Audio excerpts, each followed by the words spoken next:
It's day 3 of the Love Yourself First conference. It has been quite a weekend. I know it is the weekend before Valentine's Day. This event always happens the weekend before Valentine's Day, just so you know. We always do this. We're always talking about making more meaningful connections by loving ourselves first. And I have a co-host here, a guest, Kory May, who has also been a part of this conference. If you haven't seen him, he's been here for the past few days as well. Welcome, Kory May. Welcome. Good morning, Coach Lee. I changed my shirt and my jacket just for you. I only changed my shirt. Oh no! I changed my shirt. So, we are here to talk about loving yourself first. We are on YouTube. We're streaming live on Facebook and Instagram, or in LinkedIn, not Instagram, and TikTok as well. So, if you have any questions, comments, or thoughts about this, we appreciate it. We're going to read your responses. We're going to hear you. We're going to comment. If you have any questions about loving yourself first, what it means to, stories that you want to tell, you're going to have lots of experiences. What we have today is, well, Kory and I are going to talk about it as two different people in America. We're different as in I'm a black man, a black cis man, and this is a black cis man. I'm a black trans man. He's a black cis man this way. Black cis man. And it's weird to talk about what love means in the black community in some particular way, but it is kind of weird. So we're going to talk a little bit about that a little bit. And then Teresa, who is a holistic coach, she's going to come on. We're going to have a conversation with her about what it means to connect authentically. She's going to talk about how you get your superpowers, how she's a superpower coach. She's going to help you tap into that. So she'll be on at 9:30 Central Standard Time. That's where we are right now. And then we're also going to talk about happiness for highly sensitive people. Tammy Goen, who is a highly sensitive person's coach, is going to come on and talk about that today. And then we're also going to have another highly sensitive person come on and talk about being a highly sensitive person. Of course, I'm going to do an interview with her, and we're going to talk about how she has come from one place and feeling all the feelings and controlling that and listening to the inner critic, which is very important and powerful. Didn't know it was important to listen to the inner critic. Did you, Kory? Did you know it was I important to no, listen to the inner critic? Yeah. no. It'll be neat to find out how to regulate that. Yeah, absolutely. I don't know what that is, but she's going to tell us. She says it's important to listen to it. And I just thought you were always supposed to ignore it. But she's got the answers. She's the expert. And I'm excited to hear what she says. I can't wait for our interview. And then we're going to have a raffle. I don't know if you've heard, but we have a grand prize raffle to join this community of XXO Connect. XXO Connect, if you haven't heard of it, it's a fantastic organization that helps you connect with other people. It's like a social media connection site, but you don't just message each other. You actually go into rooms and have live conversations with each other. And it covers all spectrums. It covers everything that has to do with the human experience. So whether you're getting divorced, you're getting married, you're finding people to do breath work with, all that stuff, it's pretty amazing. Does that sound interesting to anybody? It sounds interesting. I see a head nod. That's just Kory. All those resources in one place. That sounds pretty amazing, my friend. Yeah, absolutely. So you're going to want to stick around for this. And then if you've ever been curious about feng shui or spiritual and space and worthiness, you have to come back for the 12 o'clock conversation with Natalie Labonte. She's actually going to give a presentation talking about this whole thing about love yourself, but I am worthy. And it also connects with the kind of space that you're in. So be prepared for that. Come back for that and enjoy that. But right now, we're going to kick it off with just us. Just us. Like, we're going to start this off with something amazing. I'm going to stop talking. Well, wait, before you stop talking, I Yeah. want to ask you about the swag bag offers. Oh, Because that's kind oh, of what about that? important, don't you think? Oh yes. Oh yes. The swag bag offers. So all of our speakers, if this is our last day of the event, but all of our speakers have been here giving out amazing offers for you. Things from friendship journals to free coaching sessions to all kinds of things to help you on your spiritual journey, to help you on your healing journey, to help you on your connection with yourself journey. Whatever journey you are on, it's going to help you. Just go up here to the swag bag offers, scan that QR code up there at the top, scan the QR code, and you can see all the offers for yourself. Sounds amazing to me. Yeah, I'm excited to take advantage of some of those myself, honestly. But I Agreed. run this event, so I don't know if they'll be okay with that. Yeah. I think there's something for everyone in the swag bag offers. There's something for everybody there. Whether you have a lot of time or you don't have a lot of time, you want to invest in yourself. I mean, it requires an investment. You honestly, I mean, anything you do, it's an investment. As Carol Boston, our hot seat coach, said yesterday, she gave a hot seat coaching session. If you missed it, you can catch it on the replay. We'll have the replays up in a few days. But wow, good morning. Not sure if you can see the comments, but you are so amazing. Christian Consciousness says, "What's going on, Christian Consciousness?" I also see PsychWorks Clinic in the house. Dr. Richard Hall. I wish that you were on stage right now just to say hello. Another Black man who's focused on healing other, talking about it, talking about traumas, talking about healing relationships. So pretty dope. He's always supporting and liking the live every time he comes in. So this is on TikTok. You can't see him on other platforms.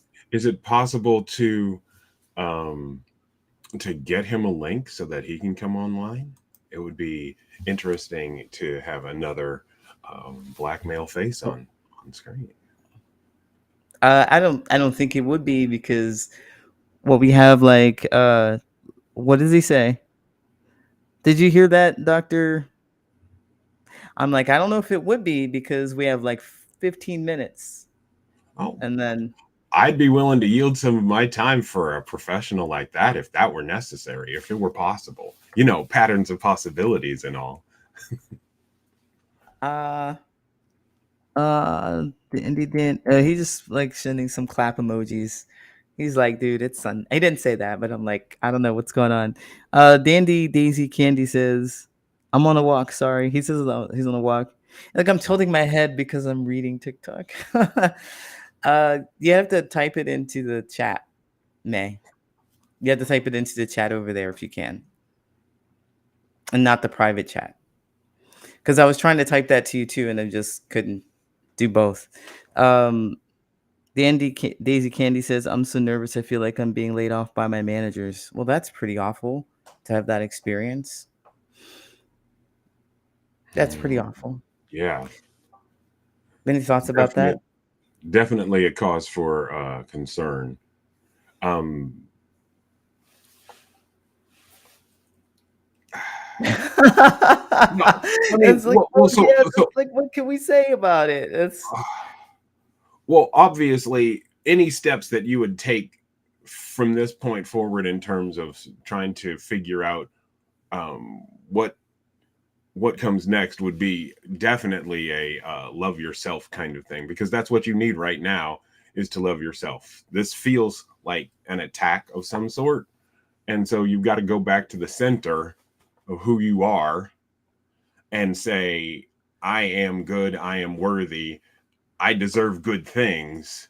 yeah, Let me start to create that escape plan, that exit strategy, right? yeah, absolutely. That's what I would As say too. as one of our panelists said yesterday, I believe it was Kara who made the comment that sometimes in these emergency situations, the back of our brain steps forward and says, I'm in control, and it's fight or flight, and we stop having the critical thinking moments.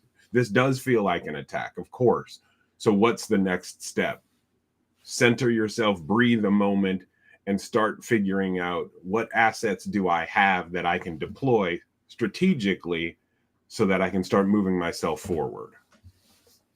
Mm-hmm. Yeah, Like you go on LinkedIn and start looking at jobs that are similar to what you are doing. Um, Document the things that you need to document so that you are prepared. And Dandy, Daisy, Candy, I understand that feeling, but remember, you are the person who is in control of your own skills and faculties. You're the one. That's true. And it is empowering to be in that space, and recognizing instead of even, being blindsided by the fact that this is going to happen. You have some awareness. It feels like it, you're noticing it, and you can do this preparation work as Corey suggested. Like, look, I think something's going on here. Here are all the signs, the writings on the wall. Um, I have skills. Maybe they're losing out on something that's special here. Um, you You're know, right. I don't need to be in this space. And it's really easy. It's really easy for me to say this because I'm up here on this platform away from you, and the emotional response can be really intense about how you feel like it could be the end, or there's all these catastrophic things. But if you're able to take a breath and focus on the things that you can control, like what Corey said, looking at LinkedIn, maybe reaching out to your network to see if there's some other opportunities for you, then you can really make a difference. Like, you don't have to be stuck in this place where, oof, it might be overwhelming. So I hope that, what Corey said gives some actionable steps to help you get somewhere. And if you are, um, if you have a Monday through Friday job, then the time to act is now. I mean, it gets you a little bit of a head start working on Sunday, even though I know it's the Sunday before Valentine's Day. It's Super Bowl Sunday. I get that, but there may be some things that you can do to prepare yourself, and even any little progress is more progress than you had uh, with inactivity. Yeah. Yeah, that is true. Any progress you make is better than just sitting around and waiting for something to happen, or being inactive. Right. Yeah, being inactive. So that, I hope that was helpful, Daisy, our Dandy Daisy Candy. I hope that you're still here and still listening. If not, I hope that you already gone out and tried to do the things. You already just like, I'm getting offline. I'm gonna go try and do this stuff. But we're here to talk about loving yourself first, and that is just one of the ways that we show love to each other, or love to ourselves. Really, that's the way we show love to ourselves. And yeah, thank you so much. Really appreciate that. Kristen Consciousness had popped that up there. Thank you to our hardworking VA who's helping us with this, May, who's pretty awesome. Making sure these comments get shown and seen to everyone. But that is part of the thing. To love yourself first is to take care of your needs and your things, and control the things that you can, rather than all the things that you cannot. This is whole part of this process. And the reason why I wanted to create this conference is because I had these experiences where I was constantly shamed and not feeling like I knew, or not shame or shamed into, you know, believing that I was wrong or bad, and loving yourself was really easy and simple, and all you had to do was XYZ. And I had made so many mistakes in my life, or I had so many mishaps, or I had so many events that I didn't desire to have happen. And I thought, well, it's all my fault. It's me doing all this. And so I would look around at the rest of the world, and they would say, just love yourself first. It's all you have to do. You won't find yourself in bad relationships if you just love yourself first. If you just connected with yourself and all this. And it's like, well, okay, how do you do that? How do you do that? Well, no one could really tell me. And Right. so I just had to figure it out myself.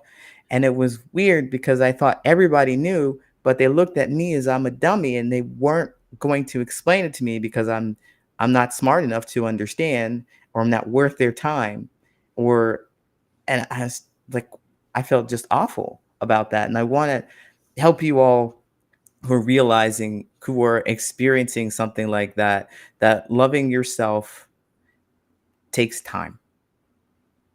It takes time to understand what it is and how to do it. It's a process. It's a Yes, process. it's an ongoing process because you're going to meet new challenges, new experiences that you've never had, and sometimes you're going to be knocked backwards.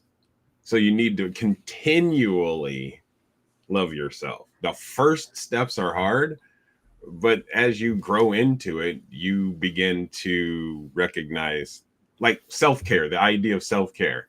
One little thing that you may do that's kind of ritualistic, it makes a difference because, this is for me. I'm caring for me, whether that means uh I give myself a head massage because I don't know, I like that. I massage my scalp fairly regularly and it relaxes me. Yeah. And that You, little thing you creates do it in like this way, or you like doing it like this? Like, ah, are you, what is this? Are you like trying to calm down, or no, what not is like that. It's the it's, whole oh, it's overhead this. thing. Oh, Oh yeah. okay. When I was younger and my daughters were younger, um they would take turns rubbing my scalp, and it was like a it was like a tranquilizer. And Oh, once nice. yeah, oh, anxiety from doing retail management, and then their little fingers would do this. Dad, why are you falling asleep? Well, it feels pretty good. So since they're all grown up now, I rub my own scalp and I relax, and it makes me feel better. Oh, Self care. yeah. That is definitely self-care. So, I talked about, last time you missed this, it may definitely check the replays and stuff. I talk about, these experiences that I have often that really make me reflect and help me understand more about myself, what I need to do, how I need to show up in spaces, how I want to show up for myself. And there was a person that was just in Dandy Daisy Candy. They talked about how they're nervous about being laid off, um, and we gave them some outside insight. Like, what kind of experiences have you had? If you had an experience that has just kind of made you like reflect and be like, yeah, there's something that isn't right here that I want to change for myself, or something that's helped you grow. Can you share any of the experiences that you've had like that? Well, for me, it was the realization that I am the only person that can change my life. Right on. I am the only person that can change my life, and having other people step in and tell me what to do, that's all fine and good, but ultimately I'm the only person responsible for my actions. So if somebody gives me bad advice and I go back and say, you gave me bad advice, that's only half of it. The other half is the fact that I took the bad advice and I acted on it. Mm-hmm. Say that. So for me, again, I the responsibility for me changing my life toward the things that I want rests fully on these shoulders. And that's been something that's been huge for me. It's an Yeah. empowering moment when you recognize your actions are the ones that are going to give you your consequences, positive or negative. I definitely believe that too. That's like one of the huge pieces of really taking responsibility and loving yourself first, like taking that responsibility. I am in control of me. These are my actions. You gave me bad advice and it was awful, but I did it. You told me to jump off the bridge, and I was like, it might not be good for me to do it, but I'm going to do it anyway because they said. I'm like, well, what the heck? I got all messed up. I fell off the bridge. I jumped off the bridge, and it just ruined my legs. Now I can't walk anymore. Well, you jumped. What about you and your own Right. autonomy and your own ideas and your own thoughts? What did you learn from these experiences? Kristen Consciousness is saying, I was laid off a couple of years ago. Um, I was with a couple years ago, a coworker that a job ended up recommending me to a different company, and I didn't And I know, now and make they way way more more money. money. Yes, that's pretty dope. You just don't know how these things are going to show up or how things are going to happen for you. Now I make way more money. That's really awesome. Thanks for sharing. Yeah, and I think there's more to it. Even though that company didn't realize my worth, someone did and offered me a new opportunity. You just never know what the universe has in store for you. This is what I like think about the universe. The universe, this is how it has in store for you. I don't know what the entity up here is for you. I don't know if you believe in a higher power or whatnot, but I like to call it the universe. Agreed. Agreed. Yeah. There's too many things out there that link themselves together, so that I cannot be one of those people that says nothing is greater than us. I have to think that there's something greater Oh, out there. yeah, I concur. So, I have another question for you, Corey, because you piqued my curiosity with this bad advice thing. Because I've been listening to people that had bad advice, and definitely have been family members who have led me in misdirections. They would tell me, one of my clients had said this to me. They'll tell you what you should do, not what you could do. They won't give you any practical tips because they don't know, they haven't been in your experience before. So, have you received some bad advice from other people, and when you had to reject it, did you reject it, or did you just say, hey, I'm not going to do this? How did you handle that? I guess that's something I'm asking with the bad advice that comes in. Well, the bad advice was, well, it wasn't. I don't want to call it bad advice as much as I was going to say limited and limiting advice. Oh, So it was more along the lines of, they tell me this. Don't do this. They tell me this. Instead of saying, I've heard this. Why don't I get some of my friends together and we'll talk about your subject matter? If I dig into the specifics, yeah. it'll be, yeah. Please I yeah, wanted to, make it a little. I'm confused here. What are you talking about? I wanted to purchase a home, Okay. and I got some advice that said, and it was a HUD home, and I got some advice that said they um they they tell me that don't buy one of those HUD homes because you've got to do all this work. Well, you're going to have to do work on a home, and if it had been a remodel, that would have been something that I would have had to have dealt with. But Mhm. at the same time, I would have had a home paid off, and in a major US city, and I didn't follow through. Had I had the wisdom, I would have said, okay, this is not a stopping block. This is not a stop. This is someplace where I can begin my investigation to get the information that I need to pursue the dream that I had. And it botched me. It botched me. So, in a nutshell, what I'm saying is, don't take someone's comma as a period, right? If somebody tells you something, take that comma, take that breath, and go on, as opposed to saying full stop. Oh, I'm going to take someone's advice and stop pursuing this dream that I have. Oh, so they made a suggestion for you to stop pursuing this purchase, and you did Yep. without considering what you may get out of the purchase, what other attributes there are to help you continue on, your goals and your dreams.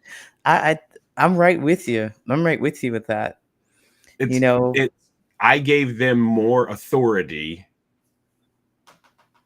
than I gave myself. you That know there is, what? yes. Yes, you know what? We do that so often. We're just like, you know what? I can't. I don't want to take control over this, or it's just easier to. It's always been this way. Other people give me advice and I'll just go. I'll trust what they know and not do the research for whatever reason. But giving people that authority over yourself is really disenfranchising. Absolutely. Disenfranchising. Well, Kory, I want to thank you so much for coming up and starting this off with us. You're getting a lot of great comments. Christian Consciousness thinks you're super cool out here talking about all this cool stuff. Thank you. Thank you, Yeah, Christian. we're gonna put that quotable. We're gonna put that as a quotable about advice, taking advice from others. And there was another one, giving people authority over you. What Yes. was that you said? Oh, we'll have to watch the replay. We're gonna watch the replay. Definitely gonna get that. Thank you so much, Kory. Thank you so much. We'll see you later on in the conference. Take care.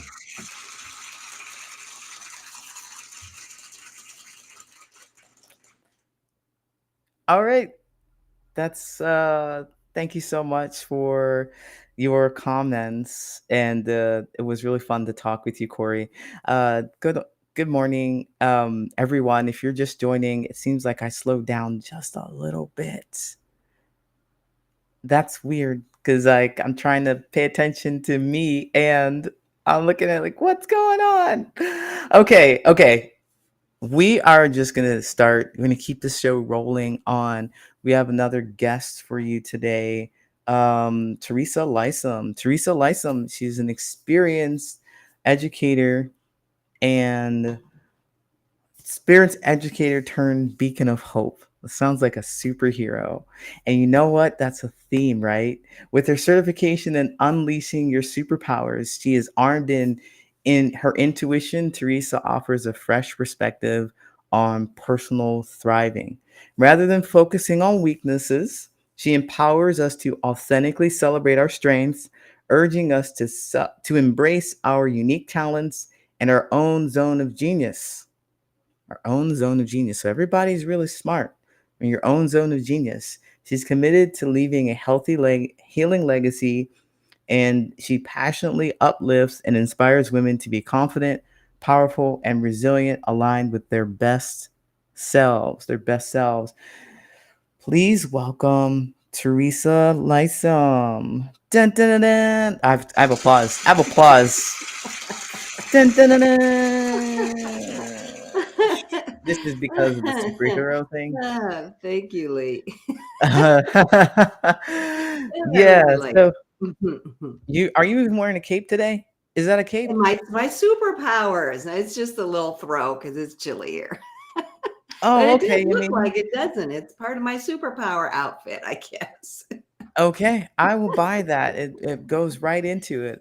It goes right into it. So, Teresa, how are you Mhm. this? How are you doing this morning? I heard you say it's a little chilly. Where are It you? is really a little early. I'm on Pacific time in Nevada, so little bit earlier than you. A little bit earlier, like 7:30, seven Yep. thirty in the morning. And Mhm. we appreciate that you're here to share your message with us because superheroes never sleep. I love it. I might grab that.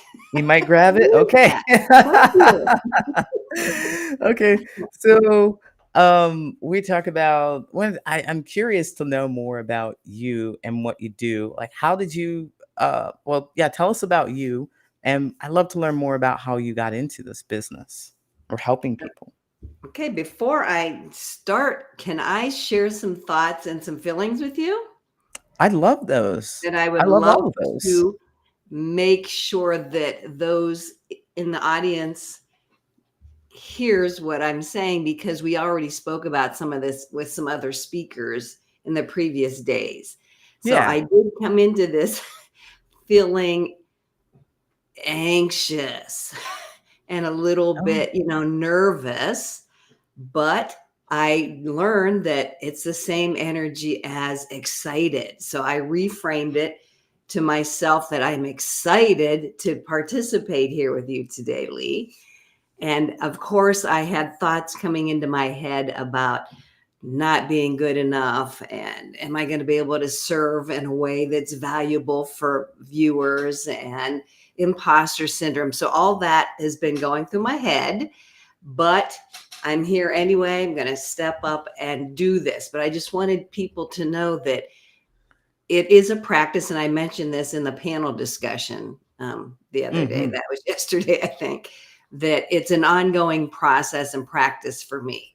So it's something that I'm always trying to shift in my head and my own self-talk. So I just wanted to be very transparent about that so that viewers can see that it's not like a one and done deal. It's for me personally, it's an ongoing thing that I need to deal with, even though I know my superpowers.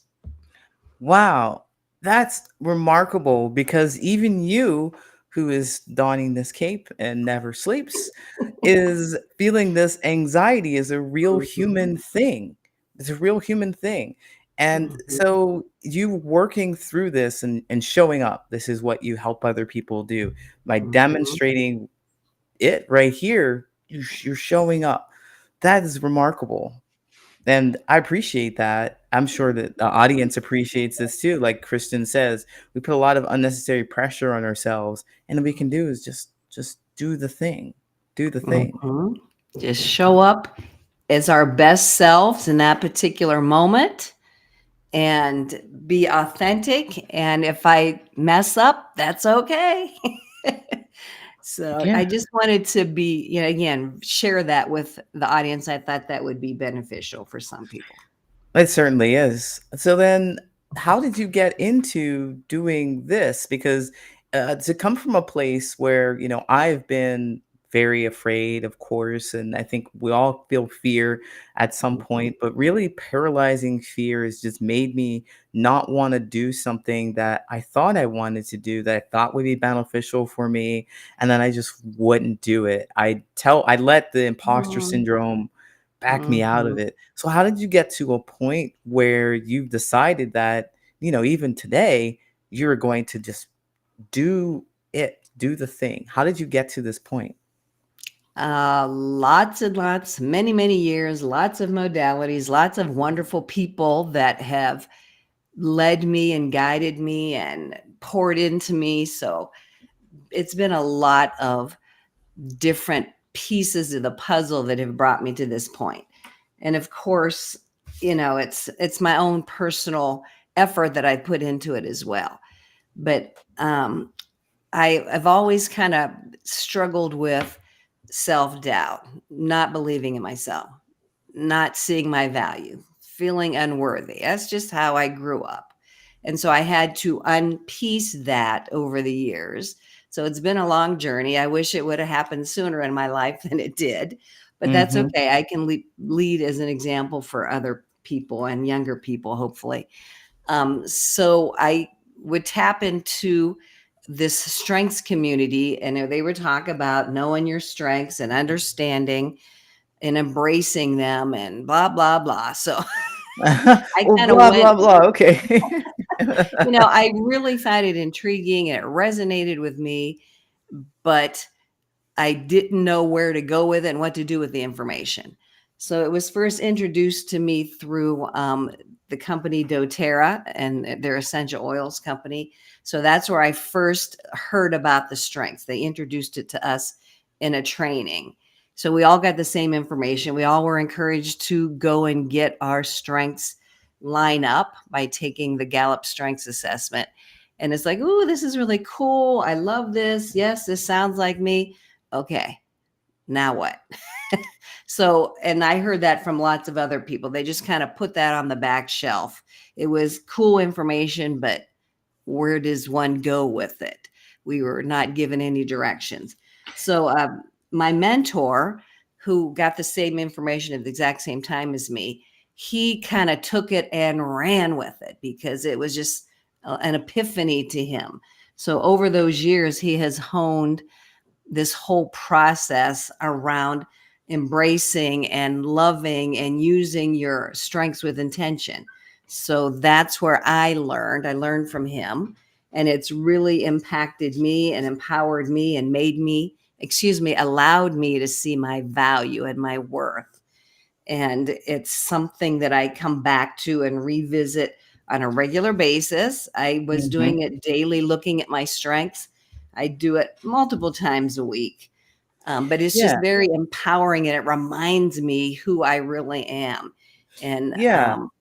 And I love that you focus on the strengths because, we're quite often focusing on what we're not and what we don't exactly. have and what we're lacking and what we're missing. And we never see what we're doing well. And for Yes. for a Yeah. very long time, it was definitely the same for me. And I hmm think our society also tells us that we can't talk about those things that Yes. we're good at. Yes. You don't do that, you're Exactly. bragging.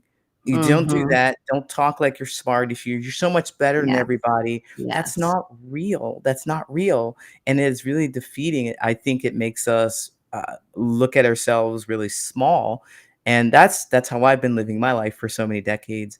I didn't think that I was a smart person. I had to look hmm around. Is it the way I figured out that I'm a smart person is that I had to look around at people to see if I was like them. I heard this term, hmm birds of a feather flock together. And I had created this group of people to meet together. This was back in the early days of the pandemic when everybody just wanted to get together around Zoom and do stuff. So I created hmm this game and I invited all these people that I knew, and they only knew me. They didn't know anybody else.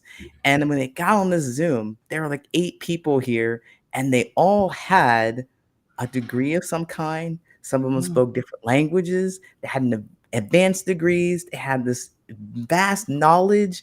And I'm like, oh, I'm like you. I am. If we're all the kind, and that it wasn't because of my own accomplishments, or I said I'm great and I did this thing. It was because I wasn't able to even see myself. It was so hmm wild. And so here you mm come with this tool to help me directly reflect. And so I don't have to go out and do the guesswork. Am I like Yes. this? Because Yep. I'm not Yep. sure who I am. How do you help And people do that? I didn't mean to interrupt. I'm sorry. Sure. Go No, ahead. Go you're ahead. right. We're brought up like that. We're brought up to look at our weaknesses and our shortcomings, and you better fix them, and you better get a tutor, and Yeah. do better over there, and better, better, better, instead of actually being invited to look at what we already do organically and what comes easy to us, and really hone and shine up those easy flowing characteristics and strengths that we have normally or that we've developed over time. And there was this analogy that somebody gave us at one point, and I'm going to use LeBron because I'm from the Northeast Ohio area. Me too. Me too. So what would it be like if, okay, he's got these really high basketball skills, he's honed them for many, many years. What if somebody said, hey, LeBron, you're not very good in math, we're going to pull you off the basketball court and we're going to buff up and give you some tutoring in math so you can get better in math? Like, that almost sounds insane, doesn't it? It sounds ridiculous. It sounds Absolutely ridiculous. ridiculous. But any athlete is a good example. They know what they're good at. That's what they practice in. They hone there. They shine in their zone of genius, and they make lots of money because of that. But Absolutely. we're almost like the opposite, and it's really sad. And knowing our strengths and being able to share this is like flipping that and giving people the permission to look at themselves from this new perspective. I said it's so empowering and so enlightening, and I've heard so many people benefit in so many ways from knowing and being given permission to look at their strengths and embrace them and love them and use them and be proud of them. Absolutely. You have to, well, I don't want to say you have to because yesterday, Carol Boston had talked about you get to instead of having Yes, you to. Don't get make to. it a process. Don't make it something that you must do. But Right, what will right. really be empowering is that if you made the decision and the choice to honor those strengths and uplift those Mm, strengths, really look at them and say, this is what I do very well. And it's okay if you've got some other strength thing that isn't as your yes, strength. It's okay that I yes. don't do that. It's okay. Mhm. It's okay, it's okay, it's okay. So we take that shame out of it. That's been a very Yes. powerful transformation for me and so many others. And it was hard to Yeah. do. I couldn't do it alone. I couldn't do it alone. Right. Right. So this Thank is you. I love what you're saying. It is we think we could do this stuff alone, but we can't. I would not be where I'm at today if it wasn't for many, many, many other people and teachers and mentors and examples and people who have inspired me. They've all culminated and come together to help me be where I'm at today. So, yes, we definitely are in this world together, and we need to leverage that to be able to that's why help that's why we're uplift. coaches. I wanted to give you a Yes, high five exactly. this way. High five. Here, good. This Let's try it way. again. Uh, Okay. Boom. So that's why we're coaches, Yeah. because I know that for me, what really helped me was going to therapy for 4 years. The therapy, I had group therapy, I had all these people reflecting and helping me, a group leader, help them reflect and help me understand more about myself. And that's one of the things that have helped me become a coach. Like, I see more of myself. I see how important it is for somebody that I trust with a different sense of the universe and the world and their own Mhm. experiences to give me shameless, without shame, guidance. Allow Mhm. me to make my mistakes and experience the world I experience, but here's some guidance. If I get stuck, I can always turn to them, or here's what my experiences was. Maybe you Mhm. can draw from it. And this is how I coach. I coach from this place of, here's my experiences, and maybe it sounds familiar to you. This is what I learned. Maybe you'll learn something similar, or maybe you'll learn something different. But Mhm. essentially, it's that reflection. And so what I'm Mhm. getting at is that you have gone through these years, and you said that you wished that it would have happened sooner, but now you Mhm. have, and then wish it would happen sooner. Now you have so many experiences of where you've felt like you've been inadequate, and you could be like, you know, Mhm. Mhm. I was there, and this is what I can do. So Yep. is this how you coach? Can you tell us a little bit about your coaching? Yes, I could.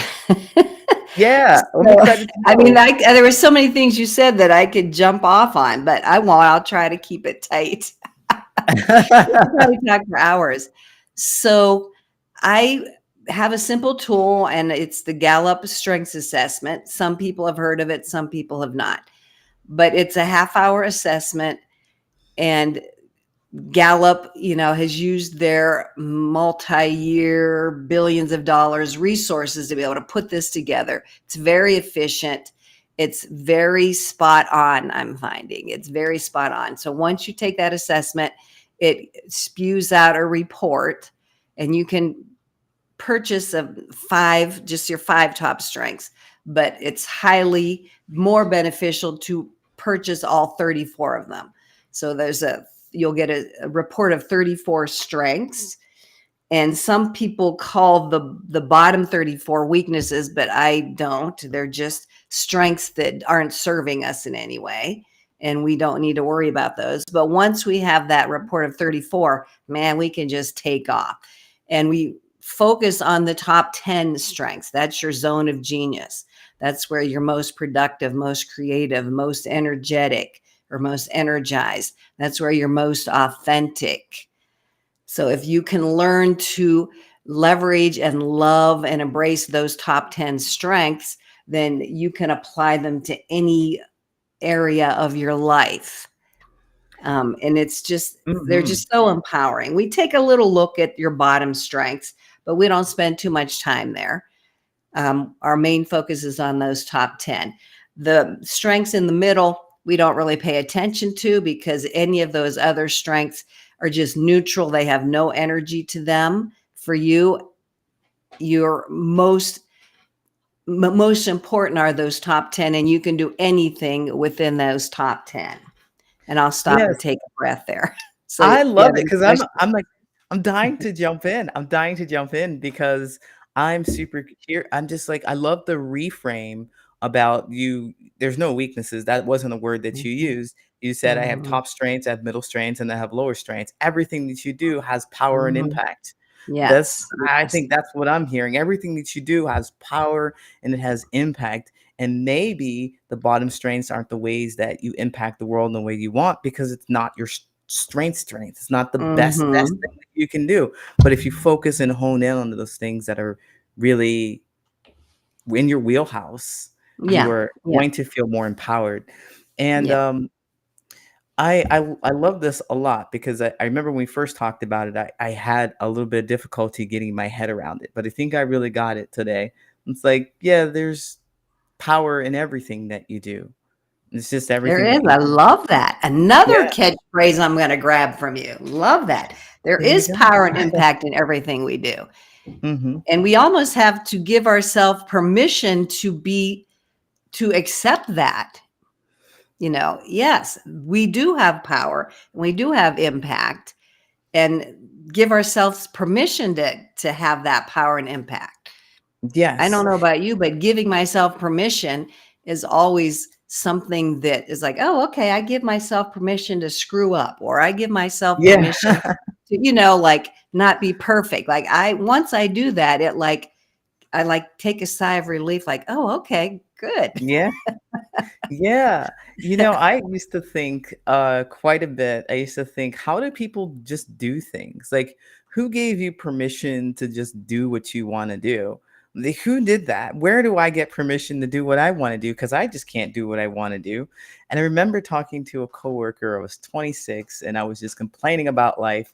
And he was just so frustrated with me. And as he was walking away, he was just like, you know what? You're 26 years old. You don't know what to do. You have all these things going on.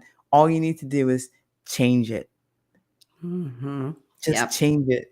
That didn't hit me until maybe 15 years later. Wait, I'm 40 now. Mm, So, 10 years later, I started to figure out what that really means. Like, oh, I can actually make my own decisions. yes. But Yes. it's just wild. I didn't know where to start because I didn't know what I was good at or what to even Hmm. do. So, I think our listeners would also be curious to learn about, how you help people with these strengths. What are your strengths? How do they show up in your work? Okay. Well, I'm not going to necessarily go into each individual strengths, but I do want to say that we all have a dominant domain or a category that is like an overreaching way that we view life. So my overreaching domain is I'm a relationship builder. So I love to do everything in a way that honors my desire to connect with the right people. Some people have an overall desire to think, learn, and create. So they spend a lot of their time in their head. Some Hmm. people, they view the world from productivity, getting things done, asking questions, asking for permission later, do, making Mhm. checklists. And then some people operate from the way of thinking of the domain of moving people. They can see where a person's at and how they could get to their end point very, very quickly. And they can see all of the steps in between. And so their influence, they can move people from point A to point B very quickly. So even just knowing what your dominant domain is can be very empowering and very helpful.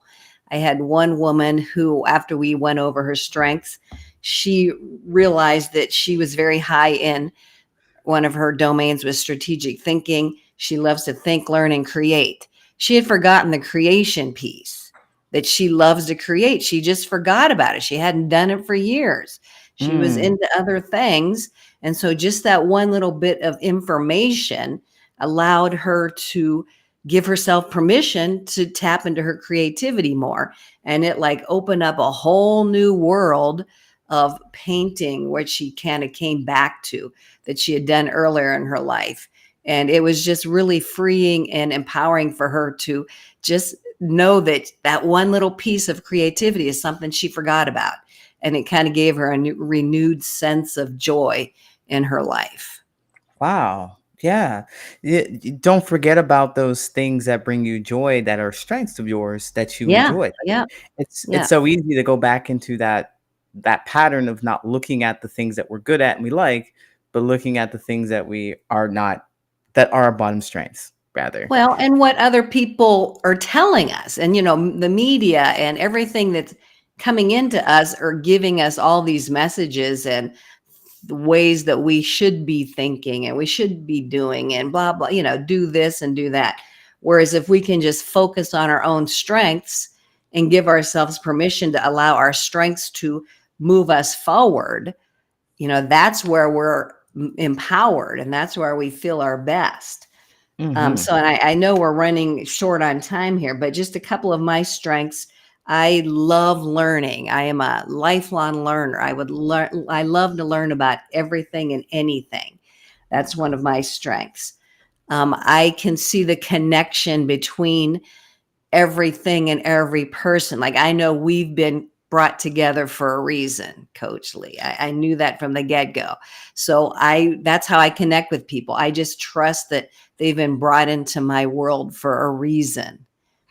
Absolutely. I believe that too. I believe on that too. And I know that you may want to share more of your strengths, but I know that you said, as we said, we're running out of time and you have this. I know that some people out here would hear you and they're dying to work with you.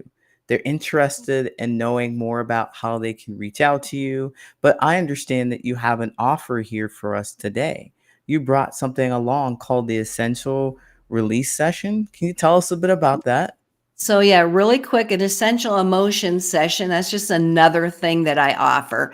And that involves essential oils. You don't absolutely need them, but they enhance the whole process and accelerate the whole process.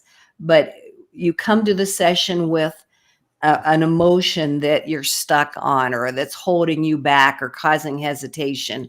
And then we go through a process once we have that emotion honed down, because there's always maybe it's something underneath that and something underneath that and something underneath that. So we try to hone in on one that we can work on in that particular moment. We walk through the process to release it, get it out of our energy field, out of our system, out of our mind, and then bring in something more positive, something more useful for us, using some affirmations and some visualizations. So yeah, I would love to offer that to listeners. If you're interested in connecting with me and having an experience with me, I would love to do that for you. I'm going to, go ahead, please. So yeah, Explain. go scan the QR code down here. I'm making all kinds. If you remember skinny marinky dinky dink, this is what I'm doing apparently, or the bunny hop, whatever it is that I'm trying to do here. But scan the QR code down at the bottom to schedule your session with her, and it'll be a really, really amazing session. Yes. So I want to thank you so much for coming on and sharing your story, inspiring lots of people. If you have any questions or comments, please feel free to reach out to Teresa, because her social media, we have her social media and so forth. We'll make sure to share it with you if you've missed it a few times. And also, she also has more offers in the swag bag. Look at me making these things up here, the QR code. She's a few more offers as well. If you'd like to discover more about that, I believe she also has one more called the Playbook. Yeah. The Superpower playbook. Superpower Playbook. So a playbook of positive practices to implement right away, so that you can start to feel more confident. So she has lots of tools and things for you. If you're not able to catch this right now, definitely get the swag bag offers up there. And Teresa, is there anything else that you'd like to say before our ending, before we depart Oh today? my gosh. This has just been an honor, a delight, and a privilege. And I am so delighted that I was able to spend some time with you and talk about what I'm doing. And I applaud you and appreciate what you're doing out there in the world. And people can find me just by looking for my name, LinkedIn, YouTube, Facebook. I don't do Instagram, but just look for my name and you'll find me. I'd love to connect with you and help you feel empowered in knowledge of your strengths. So thank you so much, Lee, for this opportunity. Appreciate you. Thank you so much, Teresa. So glad to have you here. So glad to have you. All right, wasn't that exciting? Day 3 is really, really awesome. High energy. We're going to keep it going. We're going to keep it going. We have another speaker here. Today has been it is one of those days, as I talk about, with the theme just unintentionally just happened to happen we're talking about highly sensitive or highly sensory people. And our next guest is going to talk about exactly that. The topic is happiness and self-love for highly sensitive or highly sensory people. So previous to coaching, our next guest is Tammy Goen. Previous to coaching, Tammy was a licensed professional counselor and worked with clients primarily from a cognitive behavioral therapy perspective. She helped them to become more aware of limiting thoughts and to learn to make shifts. Tammy Goen's coaching is focused towards helping highly sensitive persons decrease stress, anxiety, and overwhelm, develop healthy coping strategies, and identify and reframe limiting belief. Please welcome Tammy Goen. Ta-da! Yay! We're so excited. We're so excited. The stage is yours. Well, thank you so much. And I appreciate the opportunity and good to connect with you again. Yeah, so like I said, really glad to be here. Thank you. Hi, everyone. And I'm so glad to be here with you. And I am Tammy Goen, the calm coach or a high sensory coach. And I'm going to share how to love yourself as a highly sensing person and make sensitivity your superpower. So if you're not a sensitive, this will give you an idea of what high sensitivity is all about. And if you're highly sensing and relatively new to the idea, you'll see a bigger picture that can help you understand yourself and how to navigate our non-sensitive world and to love yourself as you are. So I'm going to start with a little exercise. So I'd like you to close your eyes if you're comfortable, or just soften your gaze and just imagine. So imagine a different world, a world in which all differences are not only accepted, but celebrated.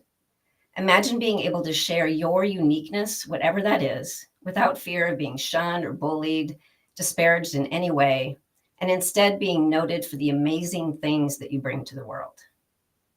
And imagining that now, notice how empowered you feel, how right you feel in your own skin, and how glad you are to be who you are.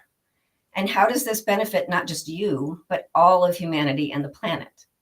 When you can shine your light without hesitation and knowing you're amazing and an integral part of the creation of a harmonious world, anything is possible. So coming back to the room now and opening your eyes if they aren't already. We can't control what others think or say or do, but we can choose to live as though this new world, this utopia, if you will, exists. We can embrace our unique qualities and celebrate what we offer, regardless of cultural expectations and past experiences. We own our state of mind and have no obligation to adhere to anyone else's notion of what's okay and not okay. And this is true for every person on the planet, of course, regardless of what your particular uniqueness might be. And it's especially pertinent for those like myself who happen to carry the personality trait of high sensitivity. High sensitivity is a genetic trait experienced not only in 20 or even 30% of the human population, but also in animals. It's here for a reason. And by honoring and embracing this trait, we can access our superhuman potential and make a huge impact in the world. So in case you're wondering if you might be highly sensing or what it even means, I'll take a little time to explain. And the official term is sensory processing sensitivity, which is, of course, a mouthful. So the one generally used is high sensitivity. Someone with this trait is a highly sensitive person, or HSP. But I prefer the term highly sensing, as there are preconceived ideas and even a stigma attached to the word sensitive these days. And the experience of high sensitivity really is about sensing at a deeper level. So from here out, I'll be using my term. Highly sensing folks process things deeply and give meaning to pretty much everything. There are parts of our brains which function at a deeper level or more quickly or with more reactivity than average. Our brains make more connections and activate more areas while thinking and completing tasks. We are like giant sponges without all of the filters that non-sensitives have.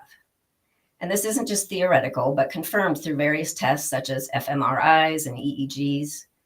Some of our brainwaves are actually stronger and our brains look different than those of non-HSPs. But it's simply a trait and it is genetic. We are born this way. Our experiences and responses can be affected by our early environment, things like trauma, but we're wired this way from day one.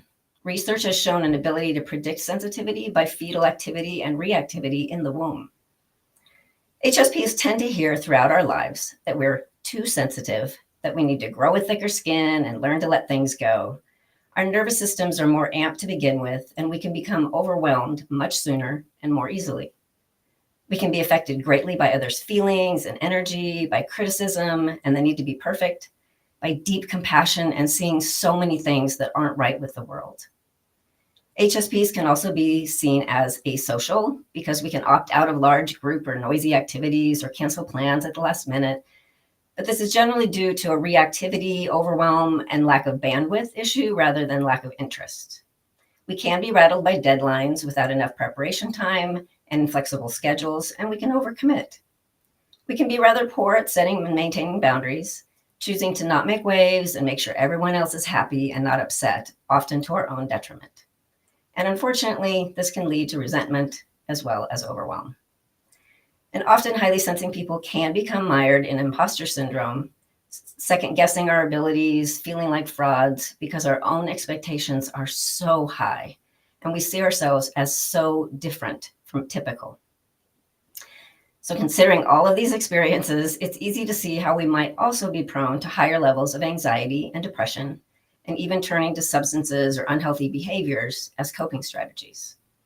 Generally, this occurs when our childhood was unsafe, unloving, unsupportive. But interestingly, it's been shown that those of us with positive, supportive childhoods who are also highly sensing actually tend to have stronger than average coping strategies and a step up on successful and fulfilling lives. And while it might seem like it is all a challenge and a burden to be sensitive, considering everything I've shared so far, I will be talking about the positives and why it's actually amazing. So stay with me. It can be quite challenging, and we're different than 70 to 80% of the rest of the world. But let's be clear. High sensitivity is not a disease, a disorder, a diagnosis, or something that needs to be fixed or removed. It's not the same as ADHD, autism, sensory processing disorder, or even narcissism. There's some crossover in those first three, but it's not a choice. We're truly just wired this way, and it's not shyness or being asocial. We actually love connection and engagement, but in specific ways. And it's not all or mostly women and introverts. It's actually experienced about 50-50 men and women, and about 30% are extroverted. And it's not just being picky or dramatic, controlling, or demanding. So not only is there not a way to become non-sensitive when we're highly sensing, there's no reason to try to. The experience can definitely be challenging, yes, but especially since we're in this world not designed for us, but there are so many benefits, and there's nothing wrong with being sensitive. And in fact, many of the things that have come with heightened sensitivity are those which others love about us and depend upon. So people might get a little frustrated with us for taking a little longer than average to make a decision, but they know that we'll get things done and they can rely upon us to make sure that everything is prepared and just right. So how do we shift from feeling different in a not acceptable way to feeling unique and amazing and embracing our trait? How do we begin to love ourselves with our sensitivity rather than in spite of, or to let go of trying to be not sensitive? So first, we need to be aware of all of the ways it helps us and others. Like we can see things from all sides and see the bigger picture rather than just focusing on one piece. We notice things that others don't, and you might experience this with people saying, how did you even see that or notice that? We're good at listening and being a shoulder to cry on. We tend to be very creative and moved deeply by art and the beauty of the natural world. We're good organizers and team managers and diplomats and can be amazing leaders. We're generally kind and compassionate and empathetic, and usually we know just what others and situations need to be okay or to work well. We can be more intuitive and highly spiritual. And there are many, many other benefits that I haven't mentioned.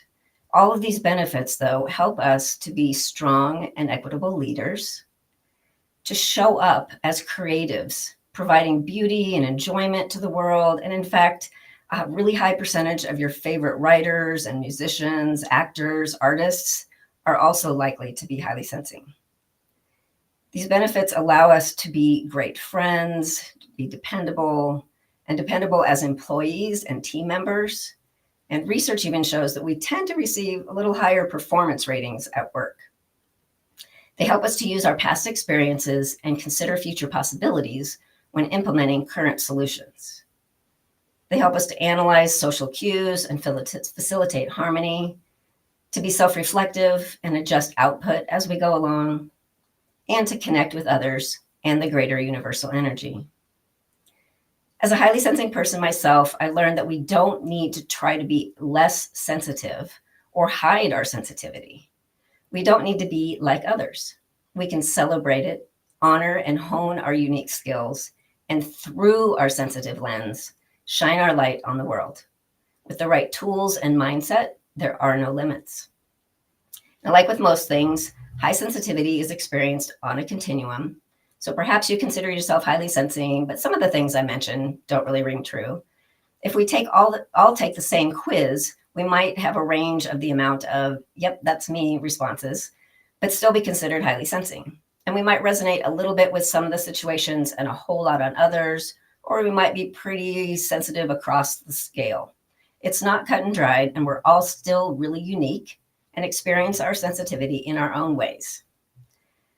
One of the biggest hurdles to managing our sensitivity in a non-sensitive world and loving ourselves as we are is letting go of or getting past all of the statements that we've heard throughout our lives that have become beliefs, like this idea that we're too sensitive and we need to not be that way. Once we can acknowledge that high sensitivity is a good thing and even a great thing, we can work toward honoring our way of experiencing life, how we feel, what we think, what we pay attention to, and come to see that what we offer to the world really is amazing. And when we own it, it becomes our superpower. So I do want to mention a few tips for managing sensitivity other than just honoring your experience. And first and foremost, always is calming the nervous system. Because we take in so much information and use up a lot of energy processing it all, we can become depleted much more easily. We need to calm our systems in order to be able to handle all of that input, using tools like breathing and meditation, yoga, quiet time in nature, alone time without activity, just to be present in the moment. And developing a sustainable self-care practice is vital. Like the old adage, put on your oxygen mask before you can help others. This is a must for HSPs. And your practice might include frequent alone or downtime, daily activities that bring you joy, like uplifting books or shows or podcasts, and not mainstream news. It's also helpful to block or chunk your schedule, to take breaks, be prepared, and have an out and a backup plan for activities if you get overwhelmed. We need to learn to communicate our needs with others and maintain healthy boundaries. And it's imperative to spend time getting to know yourself and pay attention to what really resonates. It's good to check in throughout the day to see how you're feeling, what you need, and really listen. One of the benefits I mentioned of being highly sensing is that our connection with our intuition, our inner wisdom, and the greater consciousness, God, universe, the matrix, whatever resonates with you. We tend to be keenly aware that we're not just this little physical being here for a short time, but a much bigger energy here to make a difference and help humanity in some way. And we tend to be inherently curious and open to new ideas, so we're often searching for more answers to big questions. And when we get some of these answers, we usually have more questions arise. And our curiosity and connection with non-physical experiences tends to arise from a very young age, or actually it just doesn't get quashed as much as average, I think, because I believe we're all born still connected with something bigger, something greater. And you might have a memory of invisible playmates or connection with loved ones who have passed over, or seeing, hearing, or being aware of other presences or experiences or even smells that no one else saw, heard, or was aware of. And perhaps this even happens now as you're an adult. Because highly sensing people are inherently curious and consider possibilities, give so much meaning to everything, and have a heightened awareness of self and other, We tend to have more profound reactions to events that take us within, yet connect us with the greater consciousness. We tend to connect deeply with our own inner guidance. We just need to learn to listen and trust it. And meditation is great for this, for making this connection with our inner guidance. It's a time to be present in the moment, be open to what's really going on with us, for listening to our own messages that become overshadowed by day-to-day life and the constant flood of input. And I also find that solo silent retreats can be very powerful for connecting with ourselves and coming to be happy with where we are and who we are. Spending 24 or 48 hours alone and completely unplugged with no distractions, even from fun things like music and books, just being mindful of every moment and action allows us to really connect with our inner selves. These retreats might include walking or yoga, asking questions and journaling on them and answers that may come, meditation, petting the dog or cat, pulling another, a card, guidance card, and journaling, just time with no distractions. And when we get out of our way and separate from the demands of daily life, we can go deeper and be able to listen to what our inner voice has to say. We get to know ourselves better, clarify what's important so we can be true to ourselves, to truly love ourselves. So what are some other ways to love ourselves as sensitives? First, we must accept that we are wired this way, and there's no need to be any different, any less sensitive. Next, we can stop comparing ourselves to others.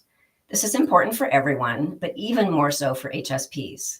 It's common for some of us to look at those who aren't highly sensing and see them as more together or more normal or better off, and this just isn't true. We can also work toward letting go of the need to be perfect. We don't need to do 110% at all times. We don't need to make everyone happy. We can allow that making mistakes helps us grow. We allow others to make mistakes or be less than perfect, so why not ourselves?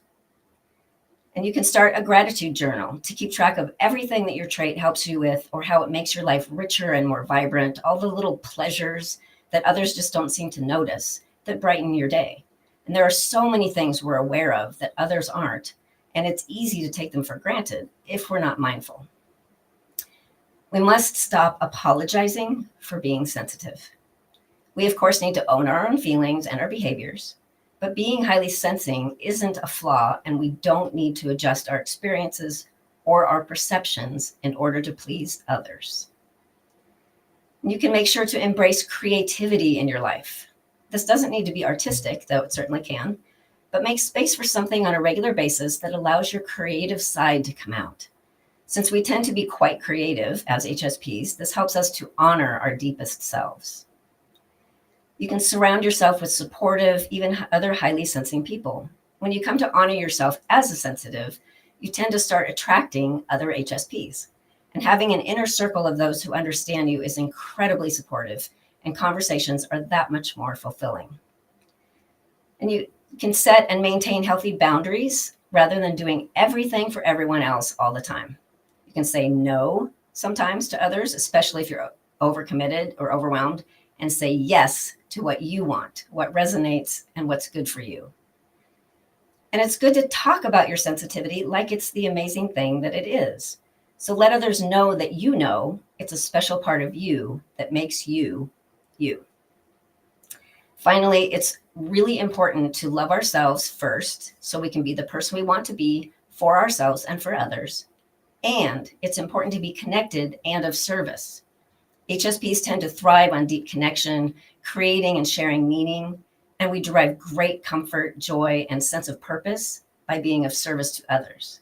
When we can find a way to help while maintaining our boundaries and choosing the services that really resonate with us, we help ourselves grow and feel fulfilled. We love ourselves, then we love others. So as we consider the utopian world that we started envisioning at the beginning of my talk, what would that require?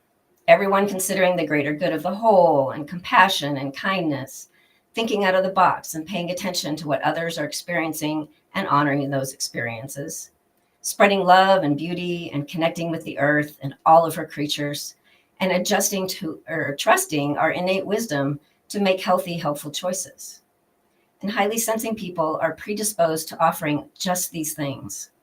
If we stop hiding and trying to change, listen to and trust our inner knowing, and allow our skills to come forth, we can shine such a bright light on the world and help in this transition to a more harmonious world. So thank you for spending time with me, and please do reach out if you would like to talk about sensitivity, if you have any questions, or just to explore what your journey looks like for self-acceptance and honoring.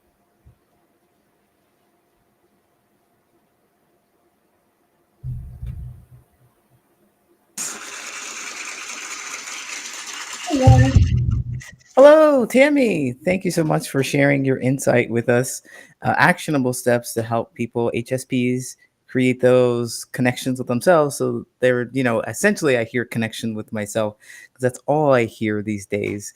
But tuning into yourself and not feeling like it's a bad thing to be a highly sensitive person.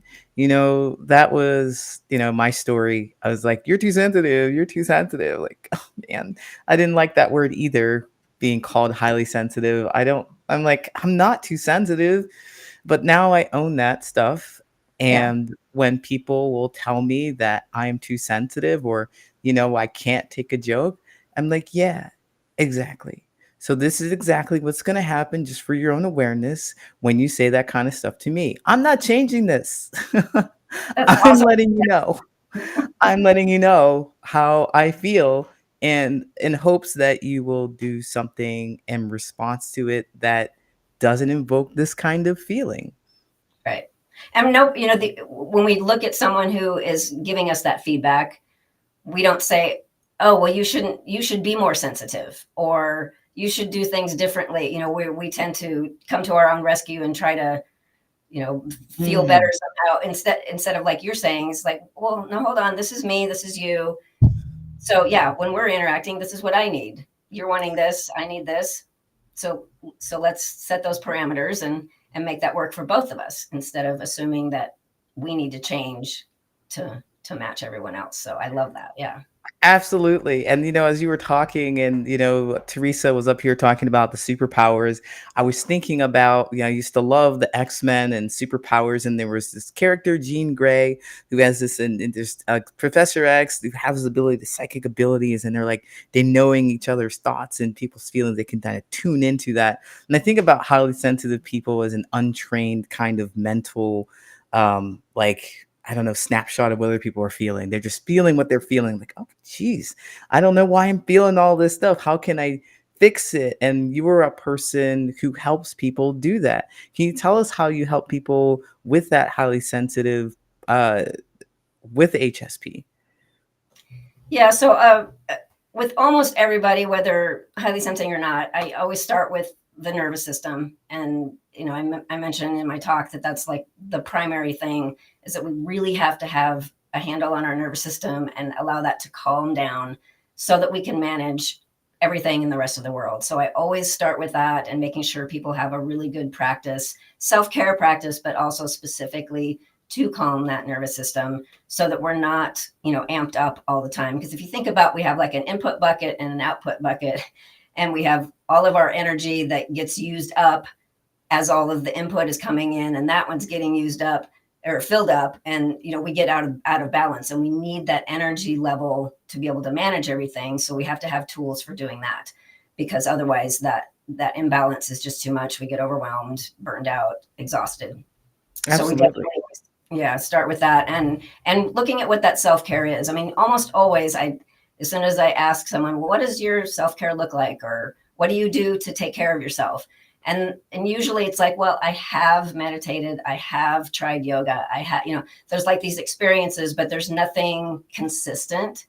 And if anything, that's what we need the most compared to, non-sensitives, is making sure that we definitely have that locked in, and it's non-negotiable, that we take care of ourselves.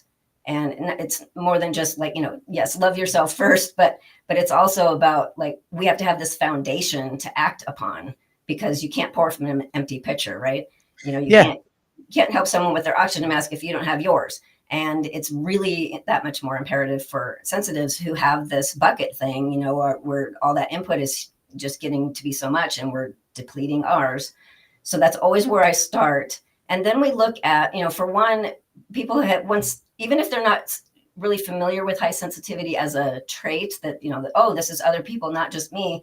They've always known that they were super sensitive, but always felt like it was a detriment or something that needs to be changed. And, like, just because I can't tell you how many times people will come and say, can you just make me not sensitive? Yeah. So what I'd like to help them do is to first see how it benefits them, the things that are actually working so well in their lives because of their sensitivity, how that actually contributes, so that they can see that there is a reason to hang on to this and to embrace it. And then once you've recognized that, oh, okay, I see that and that everyone loves about me, that really works, that helps me in my career, that's because I have this level of sensitivity, and there's a lot of other people that don't have these skills. Okay, so that feels different right away. And then we can move forward to, how else can you use this sensitivity?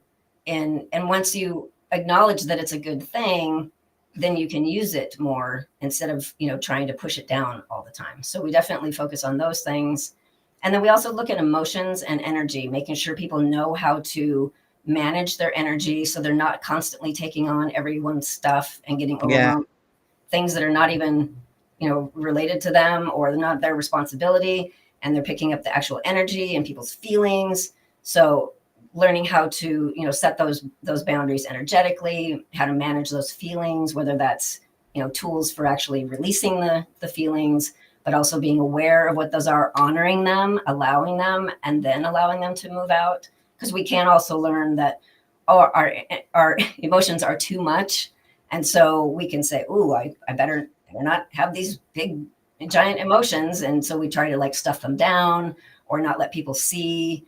And then sometimes we can even be seen as unemotional because we've done that so much. Because like, oh, Absolutely. well, yeah, if I tell you if I show what I'm really feeling, it's going to be too much. It's going to be too much. I don't want to be too much for anybody. I want people to like me. I want to fit in somewhere. I don't want to be too much of everything, too much of this. I'm too sensitive. I'm too emotional. I'm too all this. And then you just want to be able to calm down and fix all that. So people will come to you and say, I want to fix everything. I need just my thing said. I've done that. Can you make me as sensitive, less sensitive? Like, I get that. And so you help people understand that that's valuable. It's not something to be thrown away, but it's actually valuable. They've just been told that, they've been holding a nugget of gold here, and people have told them that this isn't worth anything. And you're like, wait a minute, look at it. It's amazing. And so you help people with that. Can you tell us where people can find you? Let's say someone wants to coach with you. How can they get in touch with you?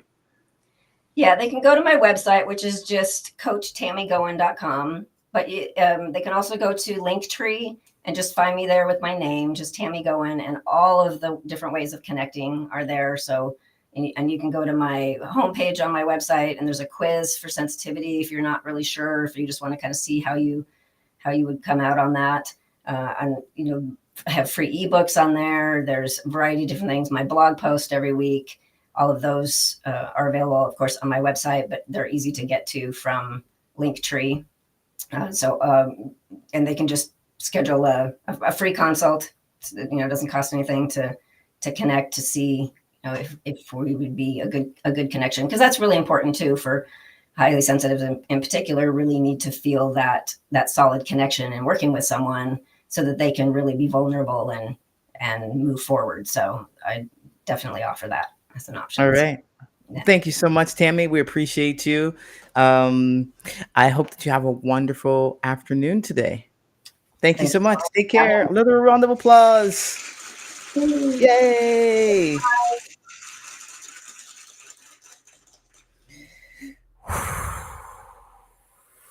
Breath. Take a breath in.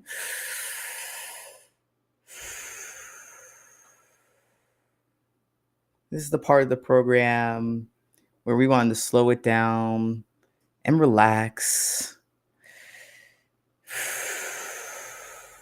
Remind you of some amazing things that are happening. Take some questions. If you have any thoughts or ideas, questions for me, Thoughts about the Love Yourself Cursed conference overall? Thank you for the applause. That was for Tammy, I believe, too. Up here, there are tons of swag bag offers for you to get. If you're not able to get them using this link, I think that you'd have to go to I don't have a link for you if you're watching. Unfortunately, you'd have to go to the YouTube channel and actually scan. But check it out. There is going to be a restream, and you have access to these offers for a few weeks after the conference because the conference people are so generous. Our speakers are so generous with that. Up next, we have this short break, but we also have another person speaking about high sensitivity, but they're going to be focused on the inner critic, listening to the inner critic. And that's going to be happening in about 15 minutes. So we want to give you an opportunity to breathe, relax, and just whew. I wanted to share with you also that, yes, exactly, Kristen. Just breathe it in. I wanted to share with you also that at our break at 11:45, so we're going to have, right now we're slowing it down just a little bit. No one can hear me? Oh, of course. We're slowing it down just a little bit so that we can I got really distracted if you couldn't tell. Slowing it down just a little bit so that we can share with you some other things that you may have missed here. Um, uh, yeah, at 11:45, we're going to do our raffle prize, and I'm going to share that with you in just a little bit. If you're interested in joining for the raffle prize, getting your name in the hat for this is a really great prize. Essentially, I want to tell you, but I'm not going to. And then after that, we are going to have a presentation by Natalie Labonte, this is happening at 12 p.m. Central Standard Time. If you're interested in feng shui, if you like this kind of stuff, the connection between spirituality and space and worthiness, then you don't want to miss this. I'm telling you, she is fantastic. So she'll be speaking and rounding out our conference at 12 p.m. I just want to feel all my feelings after that presentation, don't you? I just want to feel all my feelings. Okay, so our grand prize, if you'd be interested in, and I don't know why you wouldn't be interested in it. Here's the link, I switched the QR code up here to enter for this grand prize raffle. And then I'm also going to drop the caption. I lied. Am I going to drop the caption? There it is. There it is down below. If you wanted to enter, all you need to do is enter your name and your email, and we're going to do the drawing on air at 11:45. All right. So what is this thing that I'm talking about? What is this thing?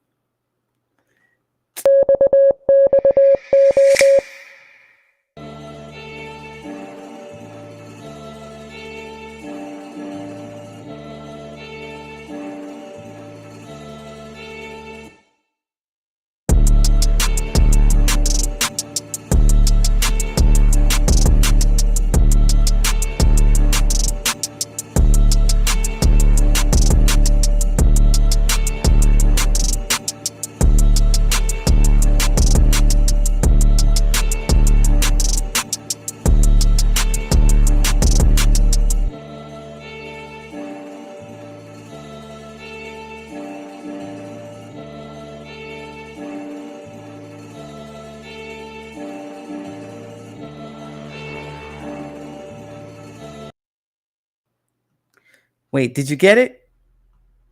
Did you get it? Okay, maybe you didn't get it. This is a live connection platform where you can meet with other people to talk face to face. So this is Zoom platform, your Zoom, but it's live action platform. You're not talking through text and you're not trying to catch up to each other, and you're talking about specific things that relate to you in your life.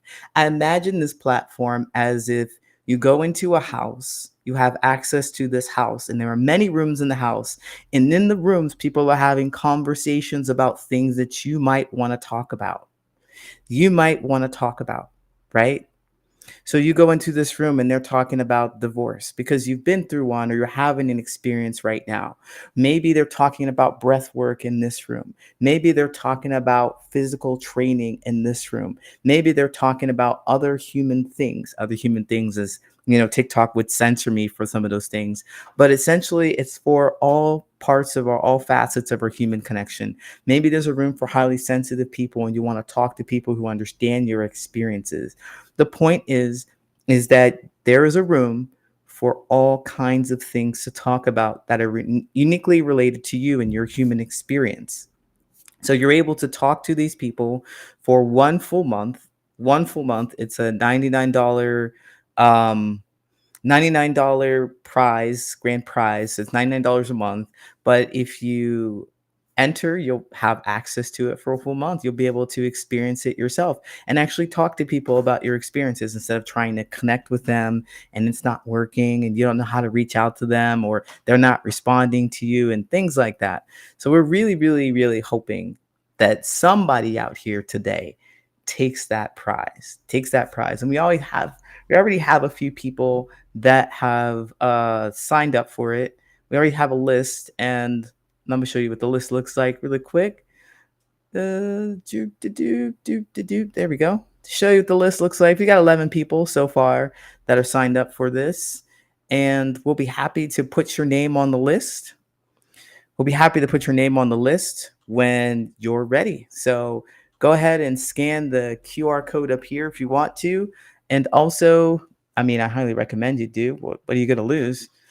What do you have to lose? You have everything to gain. It's going to be very exciting. And you also have, where's the QR code? Not the QR code, but this right here, the grand prize raffle. If you are watching and you can't type it in, it's XXO connection, bit.ly XXO connection. Just go ahead and put that in and sign up. And we'll be back in just a minute, unless Kory wants to chat for a minute.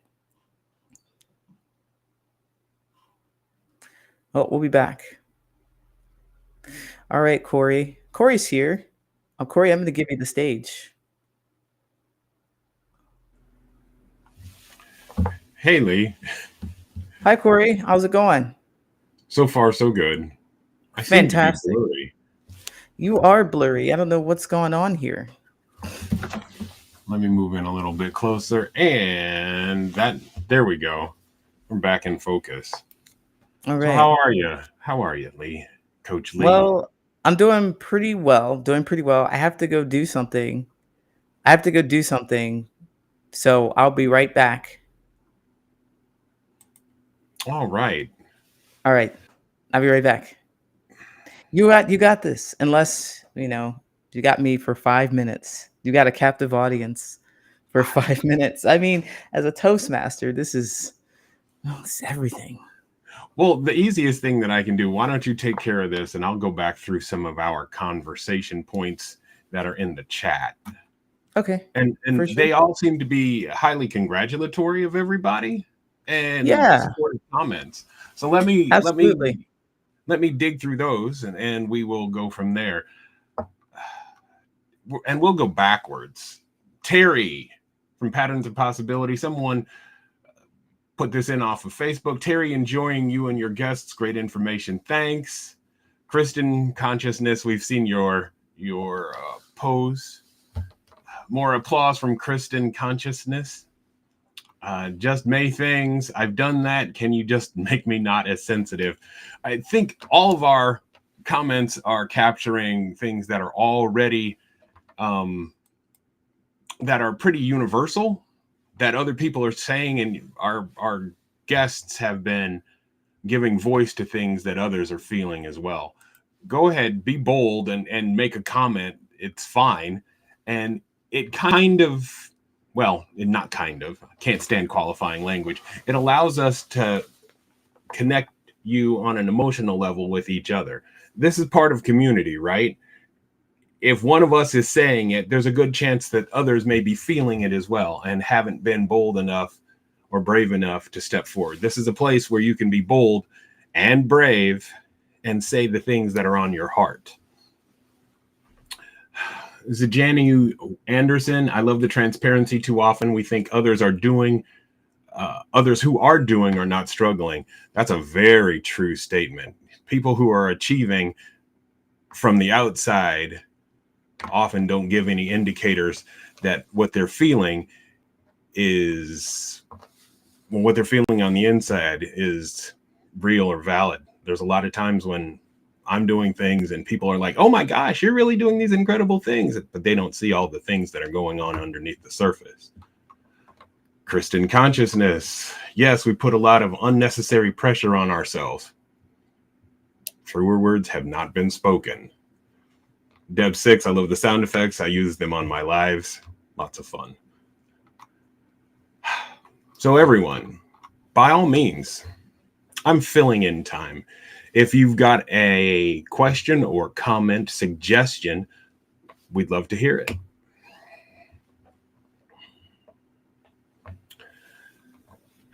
This conference has been big to me, at least, in terms of revealing things that I can work on and places where I can improve. And if I have those things, I'm pretty sure that you do too. And that's why Coach Lee is doing this. This is the second annual, and there will be another one in the future, I'm believing, in my conversations with Coach Lee. I've had the opportunity to work with him a little bit, and Coach Lee has been a stand-up character. I appreciate all the efforts that are going into this. And behind the scenes, we've got to give a shout out to May behind the scenes, because without her, admin May, we would have a difficult time making this sort of thing happen.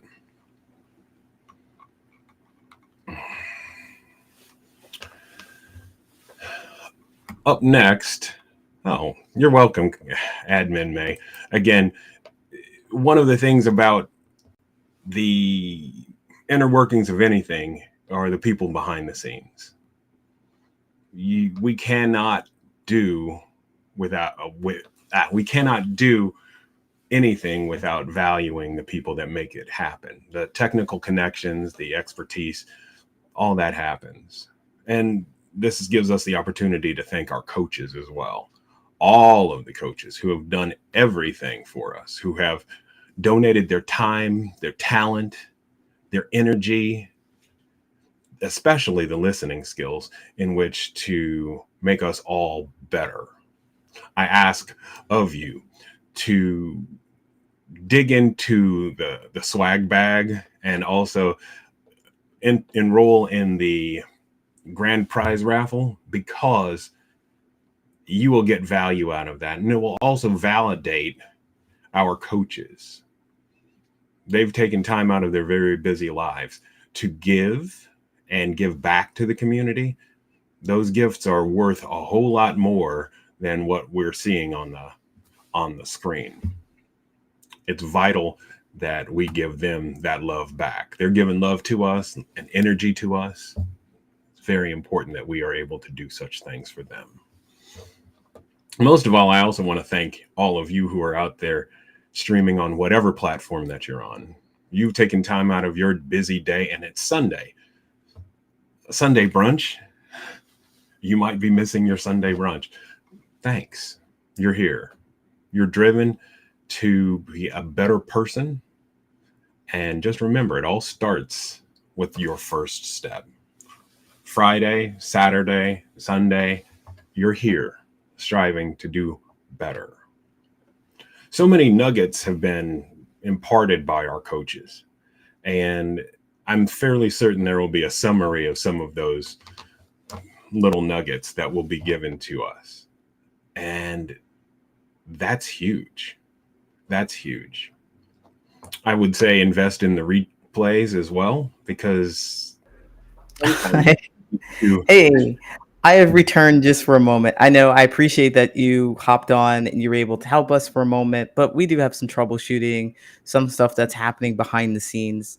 So I'm going to try to bring out our next guest to see what happens, do some troubleshooting here live because, hey, this is what we're going to do. So I'm out. I appreciate you. Yeah, I appreciate you. I appreciate you so much. Thank you so much. I do appreciate it so much. All right. I'm testing. Can you hear me? Can you hear me now? No, still no, still nothing. Can you say something? Yeah, we hear you, but you don't hear us. Gotcha. Okay. That's what I wanted to check and make sure. Uh, there's something with the volume that's with our next speaker, and it is like wild for us because we're really trying hard to make sure that this gets in. So wait, Kristen said something. Kristen said, I enjoy everything you all shared. Oh, I wanted to reiterate something that you said earlier that's important. We focus on what we can control. Oh, there we go. Thank you so much, May, working really hard in the background. Annie, we can hear you, but you can't hear us. And that just doesn't seem fair. And you're still on stage, Corey. Thanks for being here. I just got you here just to smile. Oh, I'm eye candy. That's what I am, Lee, is eye candy. your eye candy. All right. All right. So let's see how we can work this out. Because we can hear her, but she can't hear us. So we'll have to figure that out.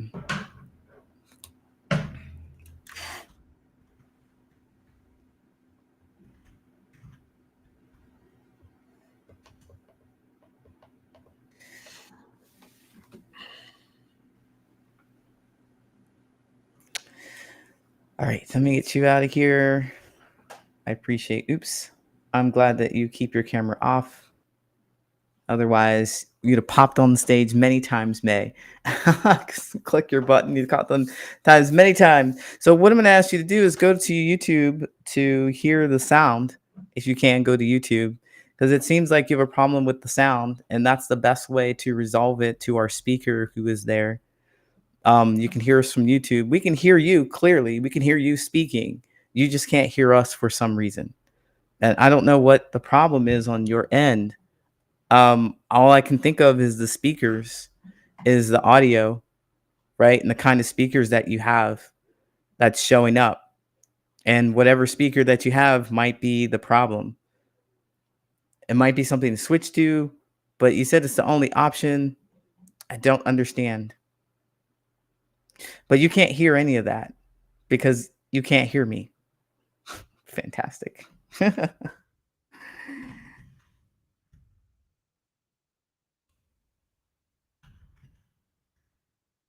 So I love these delays.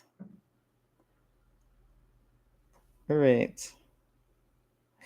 A little bit of dead air.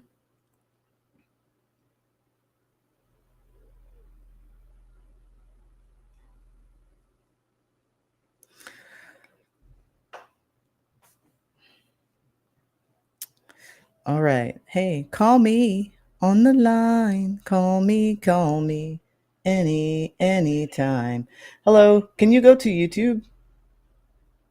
Can you go to YouTube and just hear the voice and hear the speaker, hear me from YouTube? Because it seems like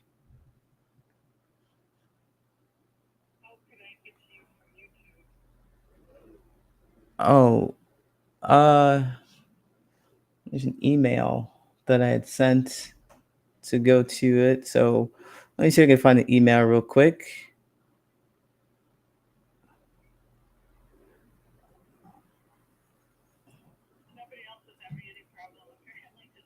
Yeah, I don't know what the deal is, what happened, but that's unfortunate. It's just things that happen. It's our favorite. So I'm going to try and see if you're able to hear my voice, and we'll give the people what they want. Something amazing.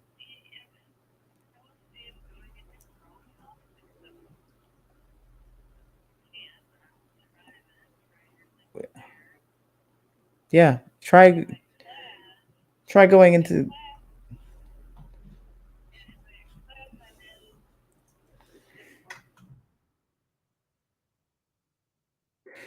try going to Chrome.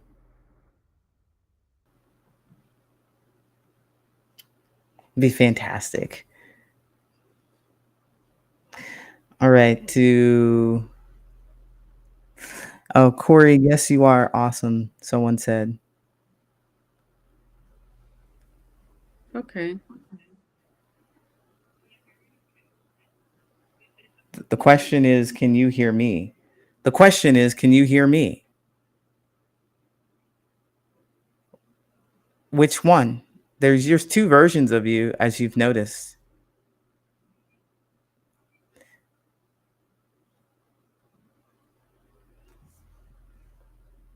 Can you close out the one that can you hear me?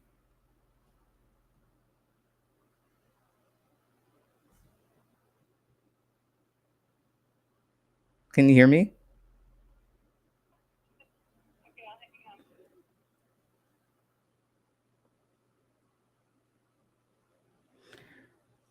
Like she's saying words. All right, we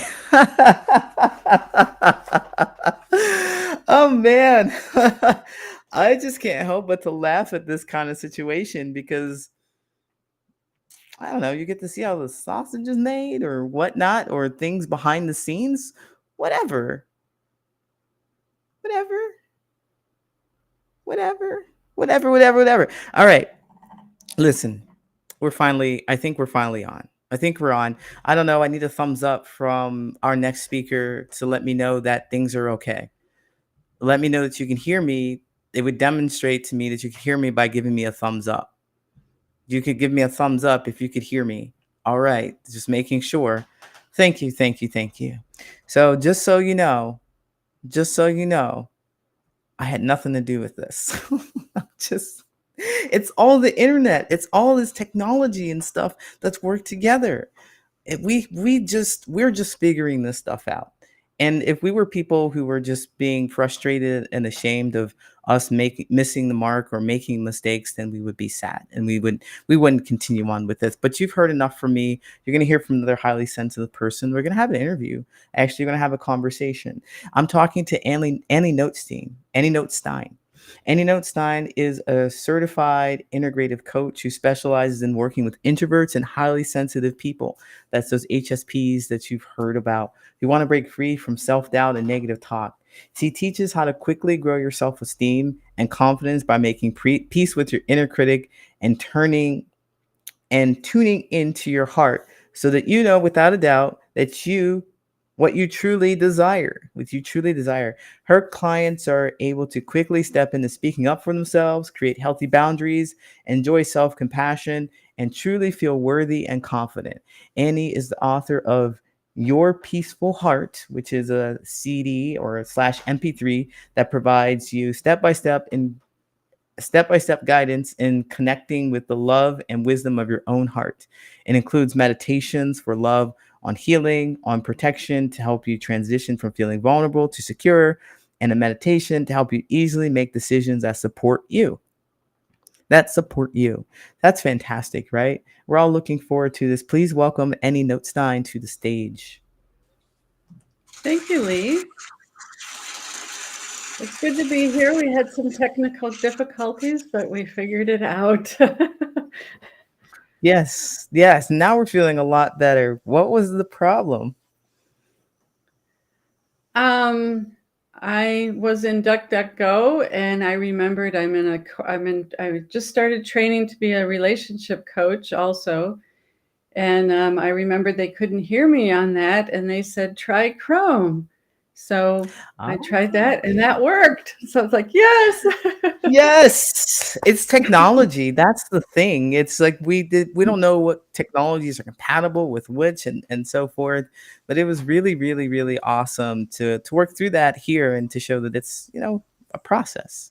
It's a process. So where are you today? How are you feeling? I'm feeling better now. I'm in Madison, Wisconsin, so a little north of you. You're in Chicago. Yeah, I'm in So, Chicago. yeah. Fantastic. Well, okay, we'll just jump right into it and just want to learn more about you and how you got into this. So, I'd love to learn more about, I know you talk about the inner critic and everything. Why listen to your inner critic? And I just think, oh man, what do you mean listen to your inner critic? We're supposed to just not listen to that thing and throw it away. What do you Hmm. mean by talking about we should listen to our inner critic? Can you tell our audience what that entails? Um, yeah, it actually means listening to what it's saying to you in your mind.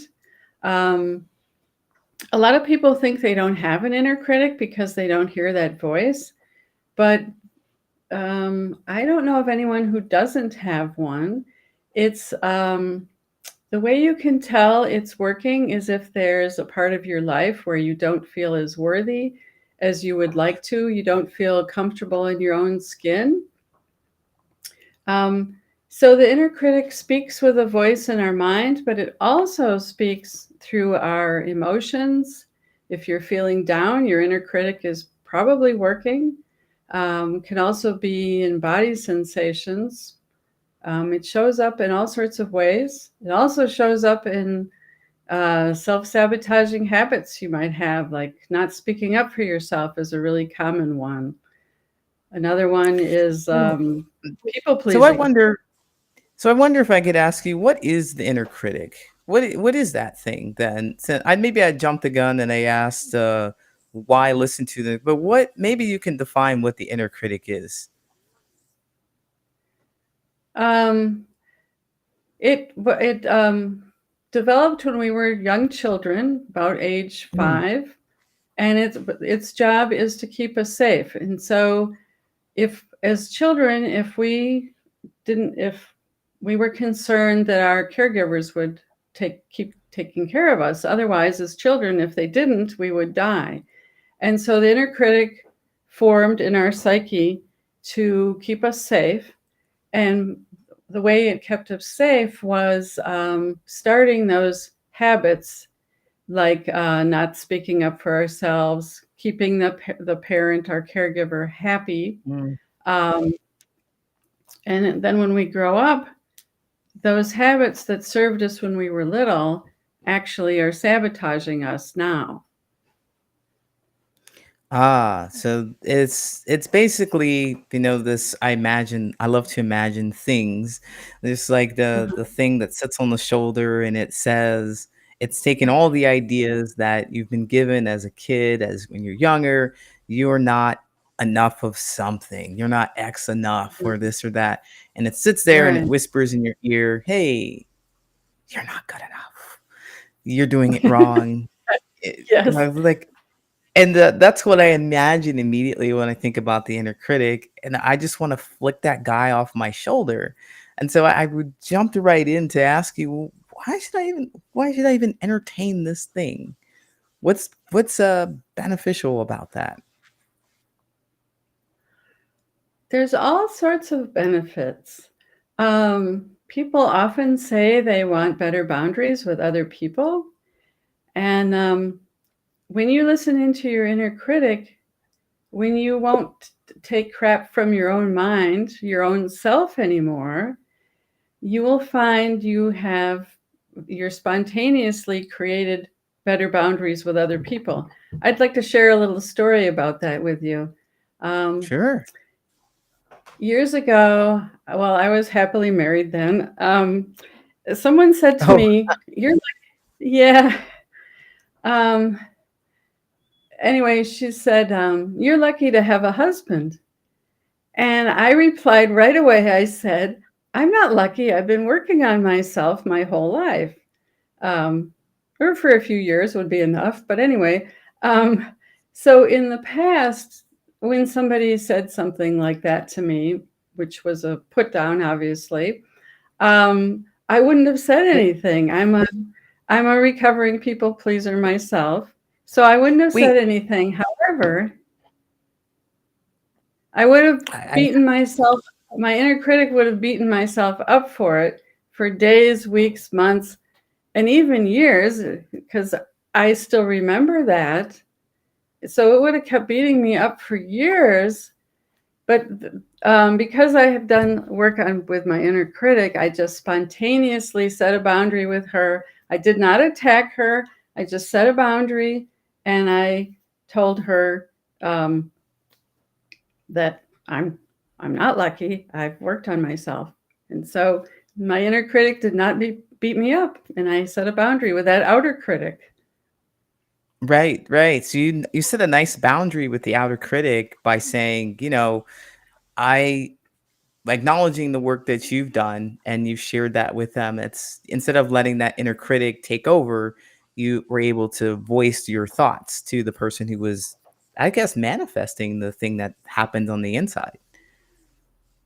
Right, right. Yeah, and you felt very proud and very excited that you were able to do that. It's part of the work that you've done. Uh-huh. Yeah, and it was easy. It just happened spontaneously. I didn't think, oh, what should I say to her? It was just spontaneously, and it was easy. Yeah. Yeah, so I'd be curious to know a bit more about your journey. So, as a highly sensitive person, we had a guest on here speak about that as well. And going through this journey, it's really easy to develop this inner critic when you're feeling like everybody's feelings, you're feeling everybody's feelings, and you're internalizing a lot of things. So, can you tell us a bit about the journey that you've had from being that person who's just listening to other people, internalizing?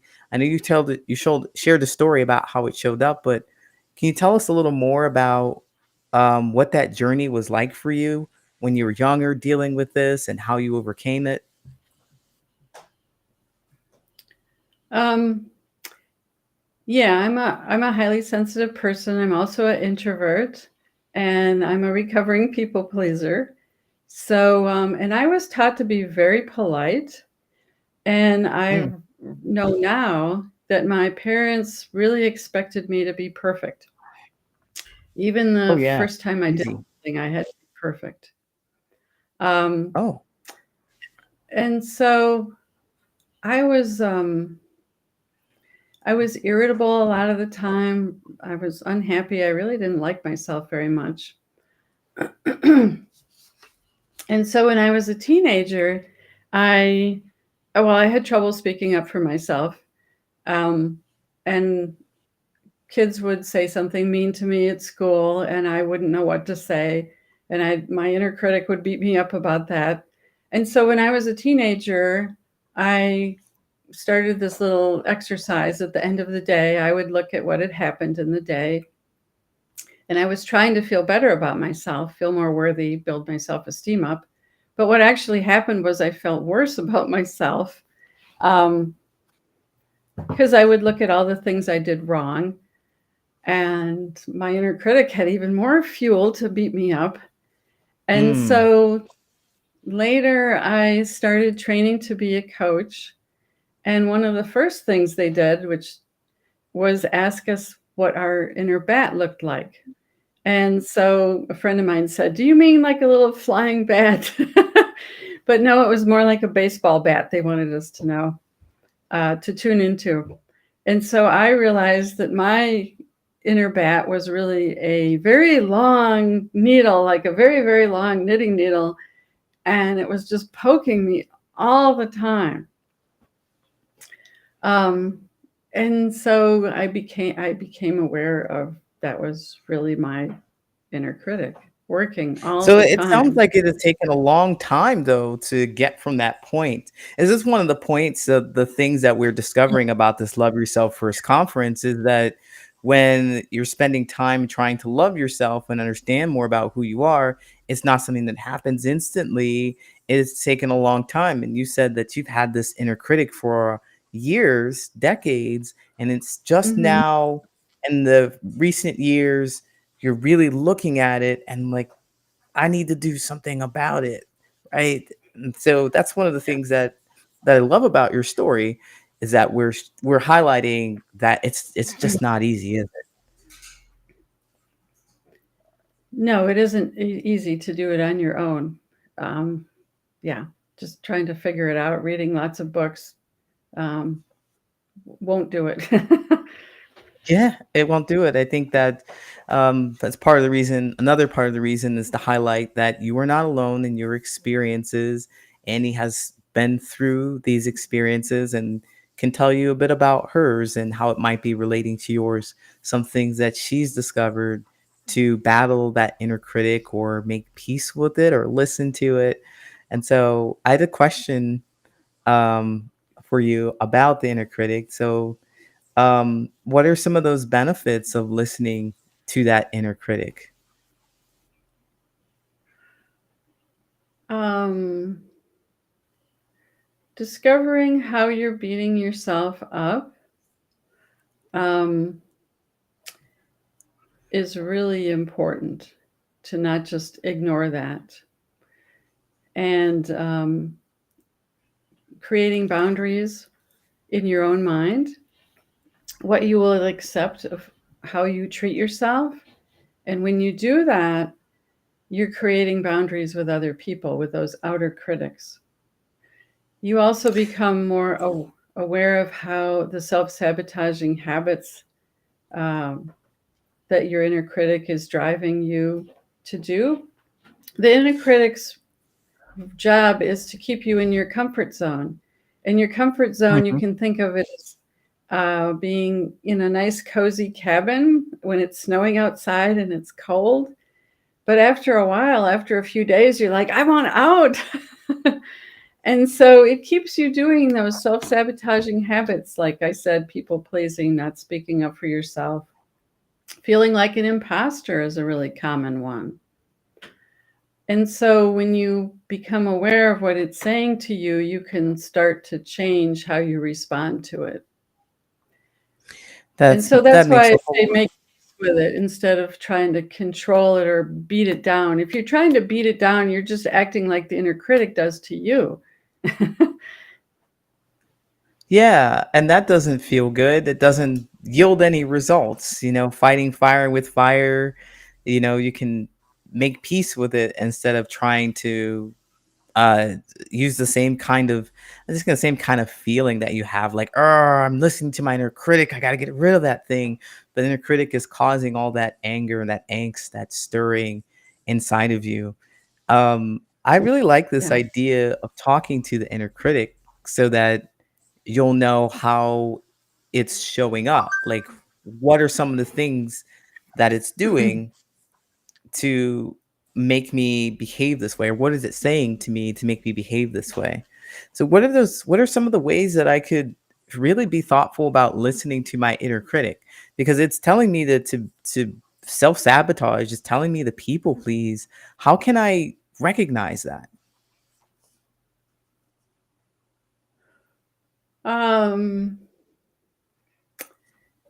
when you feel vulnerable, when you feel uncomfortable in your own skin, um, when you want to say something like speak up, but you don't. One of my clients said to me, she only knew what she didn't want. She didn't know what she did want. And so that's a big one for people pleasers in particular. Absolutely. Um, yeah. The inner critic, I certainly believe it. It's been something that has been prevalent in my life too. And I wouldn't have identified them as an inner critic. I just thought, well, perhaps I don't know anything. I don't know what I don't want. I mean, I don't know what I want. I know so much about what I don't want. And I think that Okay. it's really important to be able to name it and to tame it. And so if you know that is the inner critic, then you're like, I know that's you saying those things to me. This is what the inner critic does. And you can be more proactive and you can be on top of that. And one of the things that I thought was wild about my experience and realizing that I knew more about what I didn't want instead of more what I do want is that there's a whole lot of things that I don't want. There are more things that I don't want than what I do want. And as I go out there through the world trying to figure out what makes me feel good, what kind of people I want in my life, Mm. I'm finding all the things that I don't want. I don't know what it Oh. is that I do want. And I like your process of reflection. Can you tell us a bit about how we can make that distinction? How we can, all right, now that I've identified this is the inner critic saying these terrible things to me, telling me all about the things that I don't want. How do I change that and figure out what I do want? I'd like to share with you my journey of how I identify what I do want. Yeah. Yeah, okay, great. So I told you I was focused on making other people happy, and I was very unhappy myself, and my inner critic was needling me all the time. I went to visit my cousins many years ago in Vermont, and they took me to a picnic, and it was a park, and there were some people playing music, and there was a guy up on the stage, and I noticed he looked really happy, and I thought, I'm going to really pay attention to what he's singing. And he's saying, every day I'm just dancing with my heart leading the way. And I thought, wow. So I wrote it down on a little card, and I took it home and I put it on my bedside table, and I looked at that card and his message, every day I'm just dancing with my heart leading the way. And I realized I'm not doing that at all. I had been raised to listen to my mind, and when my heart would speak to me, just ignore that. And so I started listening into my heart. And as I said, I was feeling crabby and not liking myself every day. And so I started listening into my heart instead, really paying attention to what it was telling me. And I noticed my moods would change from feeling crabby to feeling good. And the thing about the heart is the inner critic, as you know, you said it whispers to us, but it often can be really loud. Yeah. And the heart's voice is much softer, it's loving. And so when our inner critic is ranting at us, talking to us, we can't hear our heart. So I kept listening into my heart, and I ended up developing a CD MP3 that you introduced at the beginning. It's called Your Peaceful Heart. And it takes people step by step in listening into their heart. And it's really easy to do, and it's wonderful. And so that's an alternative source to listen to instead of your inner critic, to switch to listening to your heart. And your heart will, people always think of the heart as sending love out to other people. And yes, that's one of its jobs. But its first job is to help you love yourself. It's always sending you love. And yes. And I'd love to share with you a comment. One of the comments here, Christian Consciousness says, Annie and I are the same, same as as regarding, that's wonderful to see that connection that you have. Yeah. Yeah, a little smiley face. So you can switch from listening to your inner critic to listening to your heart, and you can actually use your heart to make decisions that are supportive of you. Versus when you're listening to your inner critic, you'll often second guess your decisions because those are the shoulds and the should nots, and you're not listening into what you really, really want in your own heart and your own soul. Wow. That is very powerful because, it's really hard to recognize that there is anything else outside of the inner critic, and there's another alternative voice to listen to, because the inner critic, as you said, can be so loud. it can be so loud. And so tuning into your heart and being able to acknowledge that, even knowing that it's there, even knowing that's there is quite a thing. And to be able to listen to it is another process. To be able to hear, to be able to do. um Kristen says, it's like I am for real gonna cry happy tears.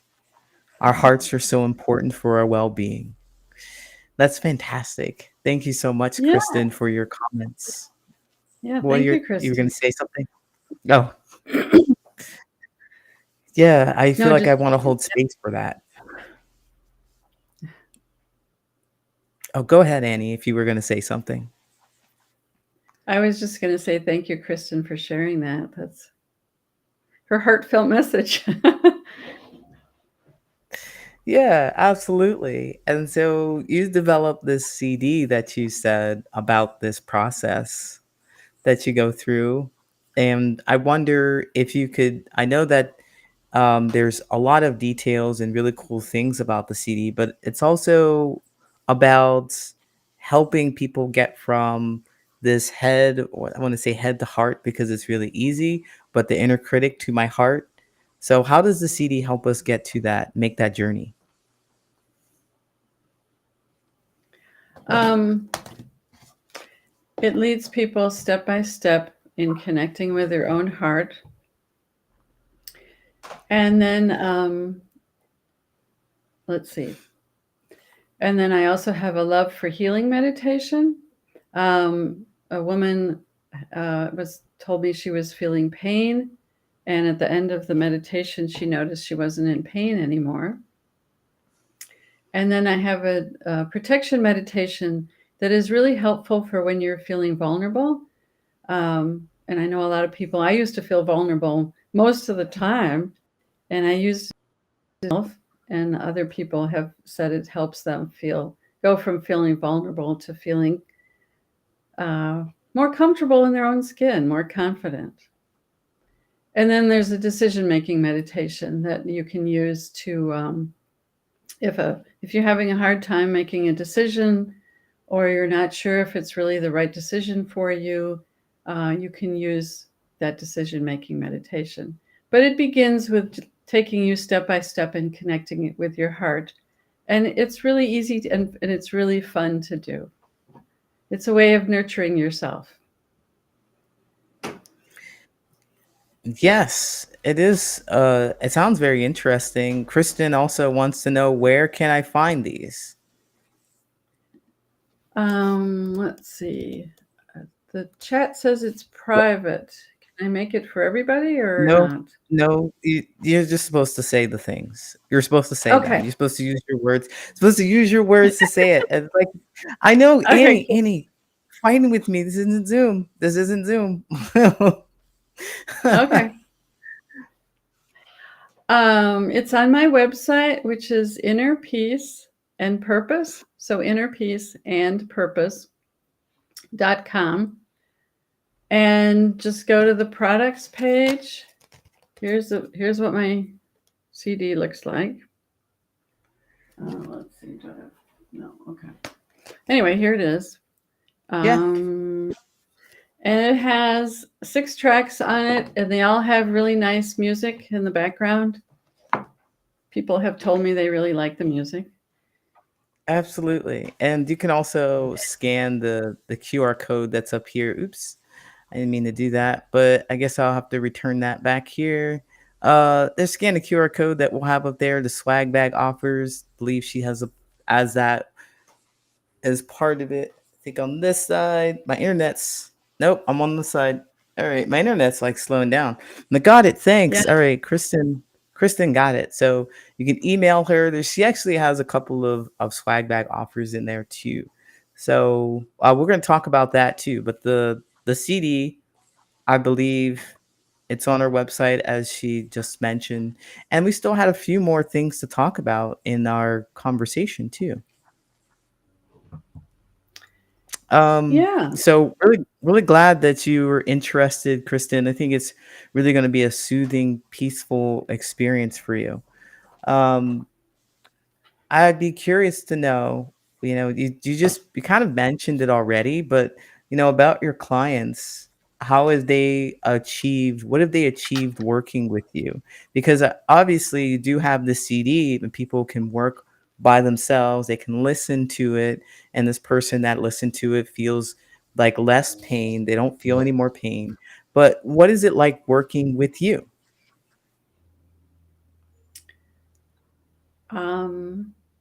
It's really fun. um,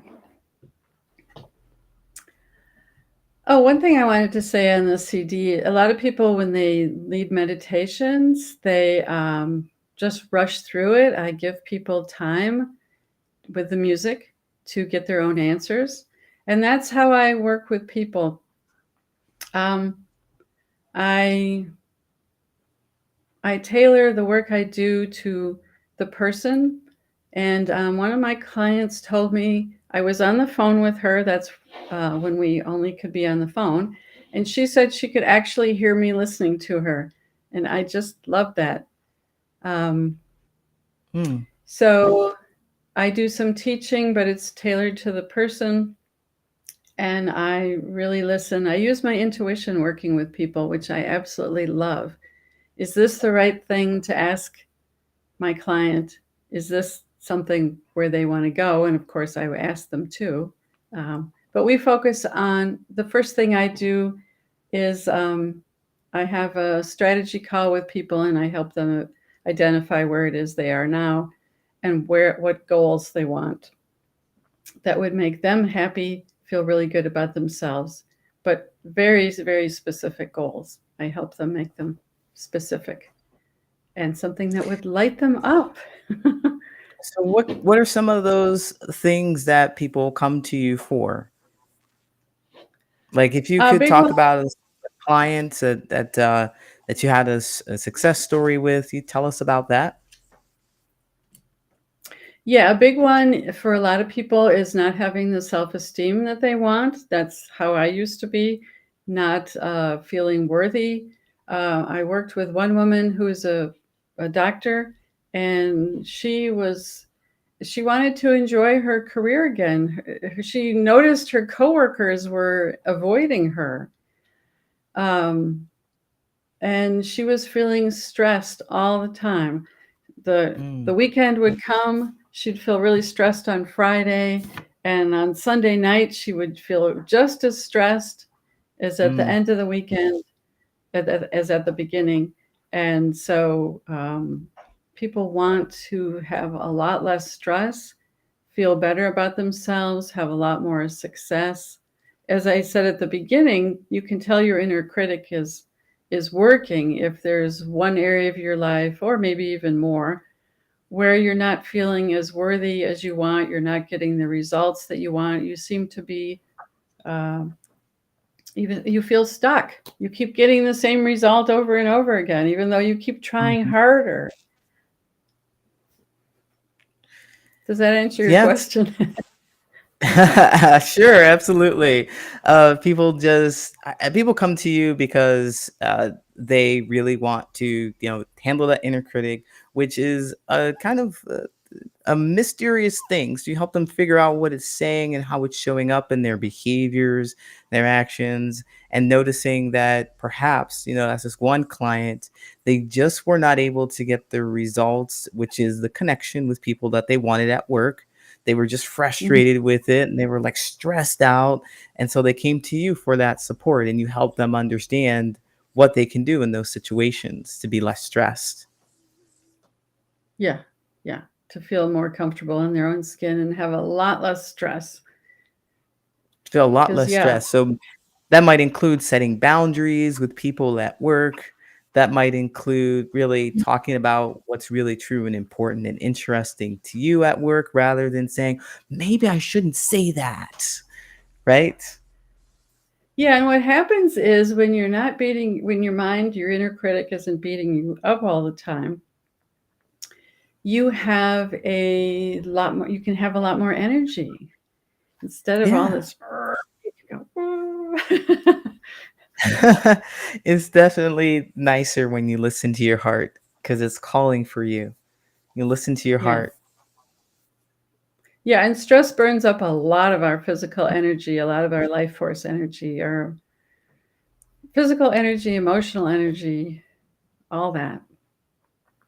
Yeah. So then this sounds very, very interesting to me. And I think a few people in our audience would love to learn more about your coaching program per se. So we already know what the results are going to be. It's helping us identifying this inner critic, listening to it, and then doing something now that we're listening to it instead of trying to tune it out, putting that negative energy into, I listen to my inner critic, I'm not going to listen to you.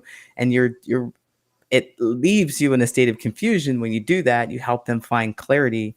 Can you tell us about your coaching program itself? What are the steps? What does this look like to work with you? The first step is I want to tell you about a free gift I have, and this is the first step I ask people to do. If you go to my website, it's Inner Peace and Purpose, and then the We'll get address that up is for you. there's a slash, and then it's Inner Critic with another slash at the end. So innerpeaceandpurpose.com. This is brand new, so hopefully it'll show up on my website. So it's innerpeaceandpurpose.com and then backslash inner critic and then another backslash. And that is my free inner critic self-assessment. And it's real quick to do. It helps you reveal how your inner critic is working, what it's saying to you, what self-sabotaging habits it might have you doing.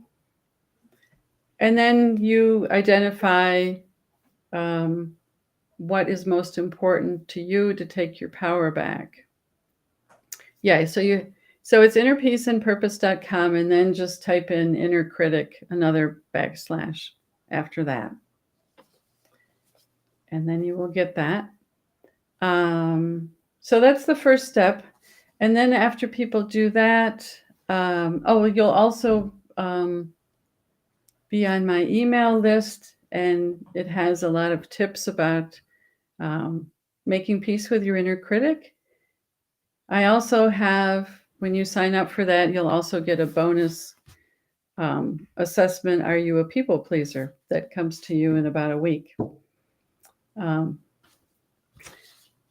So you asked about the coaching program. Oh, and then I do a strategy call with people and I help them identify what their number one goal is for what they want to change when they make peace with their inner critic. Great. Let's see. So yeah, I help them identify what it is their top goal is.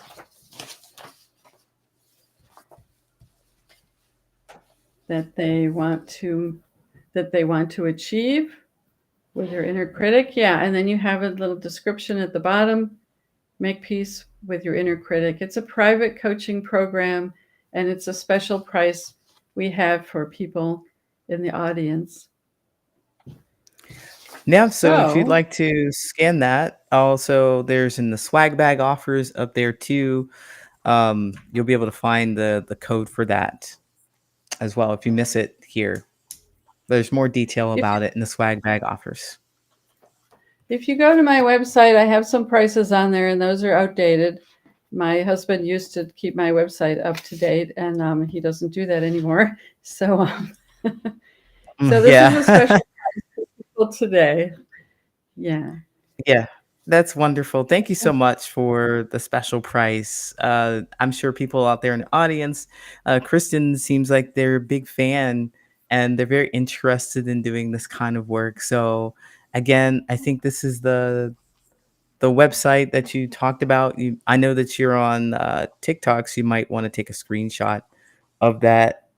It might help you get to that a lot better. To sign up for the inner critic, free inner critic assessment to start taking your power back. There is a shorter link to that. If there is a shorter link, it's innerpeaceandpurpose.com and then backslash inner critic. backslash. But it does go to that one that you So have on the it bottom of does the go to this screen. one. Mm-hmm. Yeah. Well, are there any words of wisdom that you'd like to share with anyone here today? You have any thoughts you'd like to share? Yeah, it's really important to love yourself. Love yourself first. Yeah. It's All very, right. very important. We still have more time to talk. I think our interview Okay. flew by a little too quickly. Yeah, a little too quickly. I'd hope that you'd be able to share some more about who you are and what, just more about, essentially, what made you really want to start doing this for other people.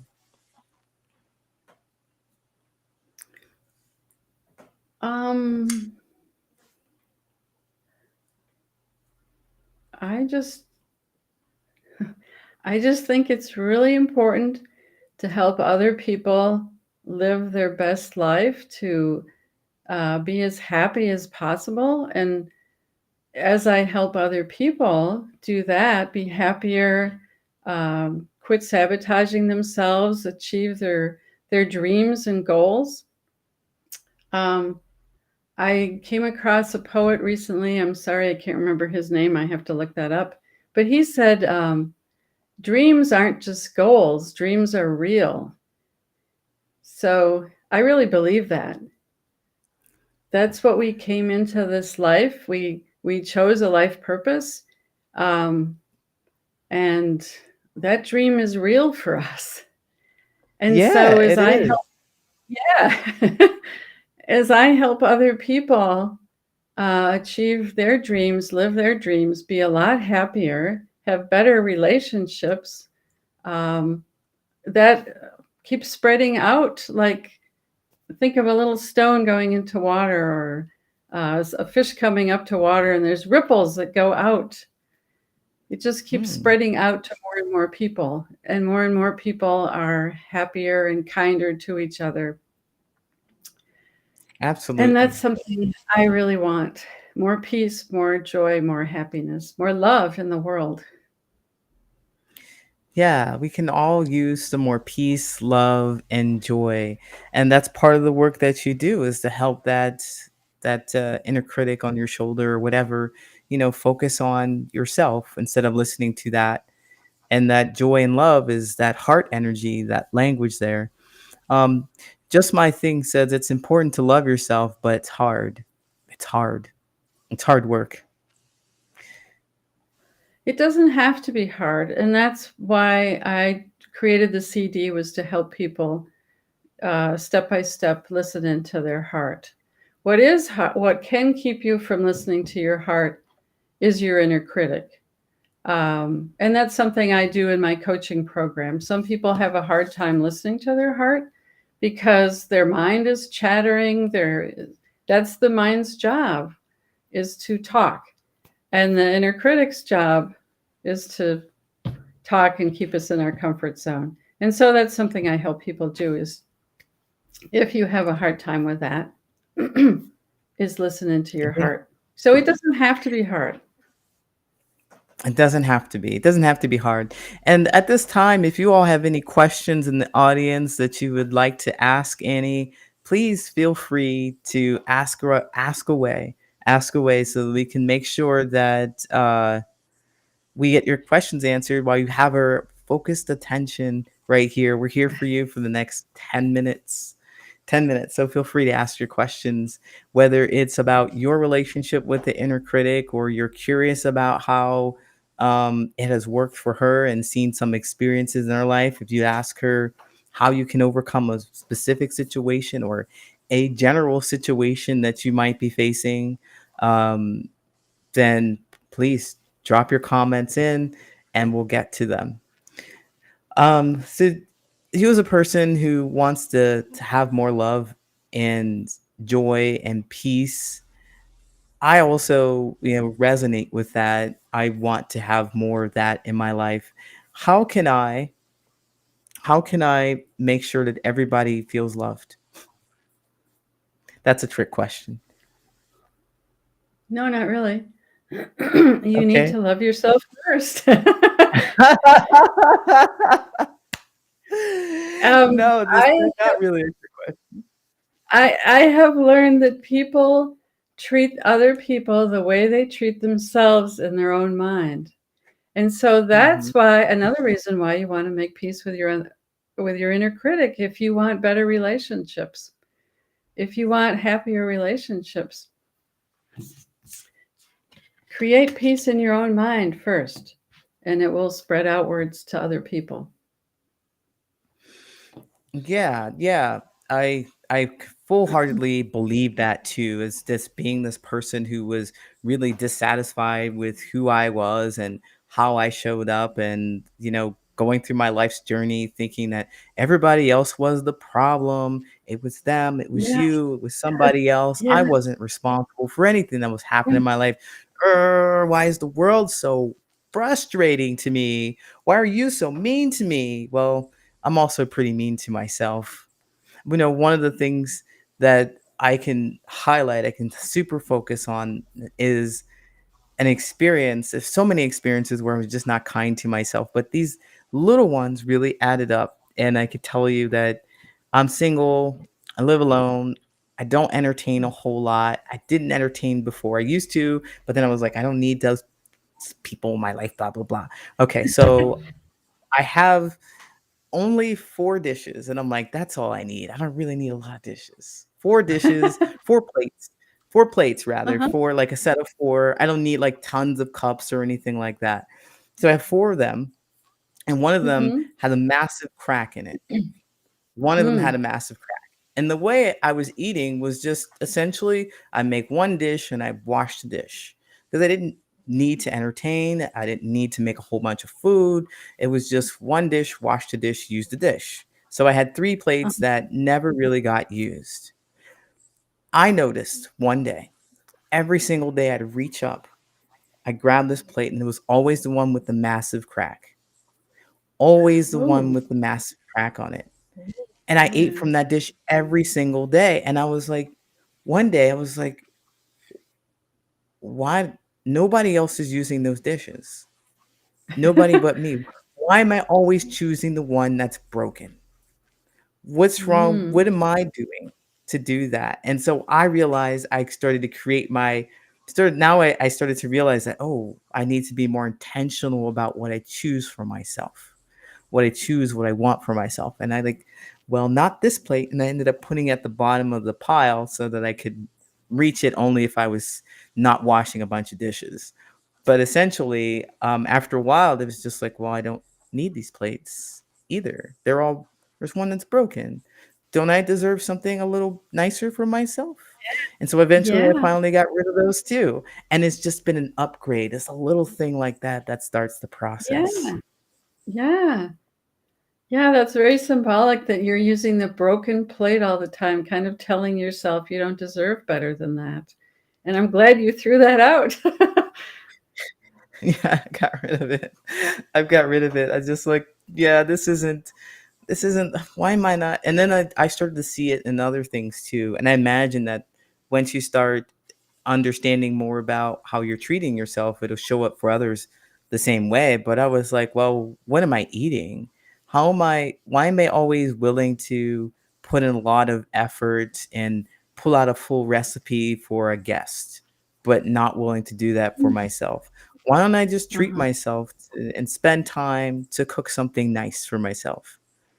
Because I Yeah. would just eat ramen. I would just throw salt and pepper on something and toss in the oven and not even care for the nourishment of my own body. Like, what am I Mm. doing? Well, somewhere, somehow, this inner critic person is just told you don't deserve it. This is right. This is perfect. You don't need anything else. Forget about it. Uh-huh. There's nothing else Yeah. out there for you. Yeah. Yeah. So I know you've had experiences like that. I wonder if you could recall or share any of experiences or any thoughts that you might have about that I just shared. Mm. Um, I can't think of one right now. Um, Oh, but no yeah, worries. not feeling worthy that's a great story about how you weren't feeling worthy. Keeping that broken plate is so symbolic. Yeah, when we toss out, that's the first thing my clients do is they declutter their homes, get rid of all that old stuff they don't want anymore, and make space for what they do want to come into their life.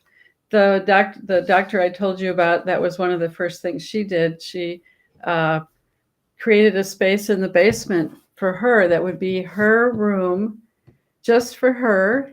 And then she could spend time with her hobbies in there and go in there and just feel like this is my space. It's for me. It's to nourish me. And yeah. Yeah. We love that. You do have to have that. If you want to, nourish other people, you have to have that space for yourself. And it's one of the things that I've done too, is to just remove a lot of things, definitely those plates, but some other things that I've just been hanging on to that I realized that didn't serve me, I didn't need, and it crowded up whatever was in my mind. It crowded it up quite a bit. And so, go ahead. It seemed like you were going to say something. Oh, I was just thinking the universe doesn't like a vacuum. We always hear that phrase, the universe abhors a vacuum. So when you clear out that stuff you don't want anymore in your mind, in your home, what you do want can come in then. Yeah. Create space Yeah. for what we do want. Yeah. Yeah. Like, I guess we have like a finite amount of mental capacity, energetic capacity. Yeah. And that only things that we really do want or we can handle will come into our space. Yeah, otherwise we feel overwhelmed. Feeling overwhelmed is really a common thing. And all this way too busy mind, the inner critic beating us up and all this, yeah, and also physical stuff. Too much. Yeah. Leads to feeling overwhelmed. Right. So can you tell us about this, one more time about since we're getting ready to get off stage, about making peace with your inner critic coaching program? How can they get started with you with this? The first way is to sign up for the self-assessment that is free. And that's at my website, innerpeaceandpurpose.com, /innercritic /. And then you will get clear on how your inner critic is working. And then we can do a strategy call looking at what exactly you want. And the strategy call is also free. And I also help you really get clear what it is, your number one goal for making peace with your inner critic, what you want instead. And so the program is 7 weeks. The coaching program is 7 weeks. And step 1 is begin taking your power back. So right away, your self-esteem will start going up. You'll start feeling more worthy. And I love seeing that in people. Step 2. Fantastic. Do you have time for me? I have 4 steps. There's 4 steps. Do we have time to go through those or not? Yes, we do. Okay. So step 2 is learn your inner critic's language and quit believing it. And so that's when you start creating boundaries also with your outer critics. And step 3 is learning to recognize its secret communication channels. So that's your emotions, your moods, body sensations, and how to stop those. And number 4 is the one that is really, really even more fun. It's awaken the power of self-compassion. And I work with you to learn how to really connect in with your heart, grow that self-compassion, and make decisions where you feel really nurtured and supported by your own heart. Absolutely. Annie, I want to thank you so much. I want you to know that there are some people out there who really, really, really connected with you, of course. And there are going to be lots of people who see this and resonate with the words that you've said. Thank you so much again for that. And we will see you next time. Thank you. Take care. So if you haven't taken advantage of the swag bag offers, you may as well go ahead. Her offer is in there too. And she also talked about going to her website. You catch the replay, but is Inner Purpose and Peace. Inner Peace and Purpose. I'll drop it here at the bottom. Innerpeaceandpurpose.com. Go ahead and check out her website, and you'll see lots of the stuff that she's been talking about.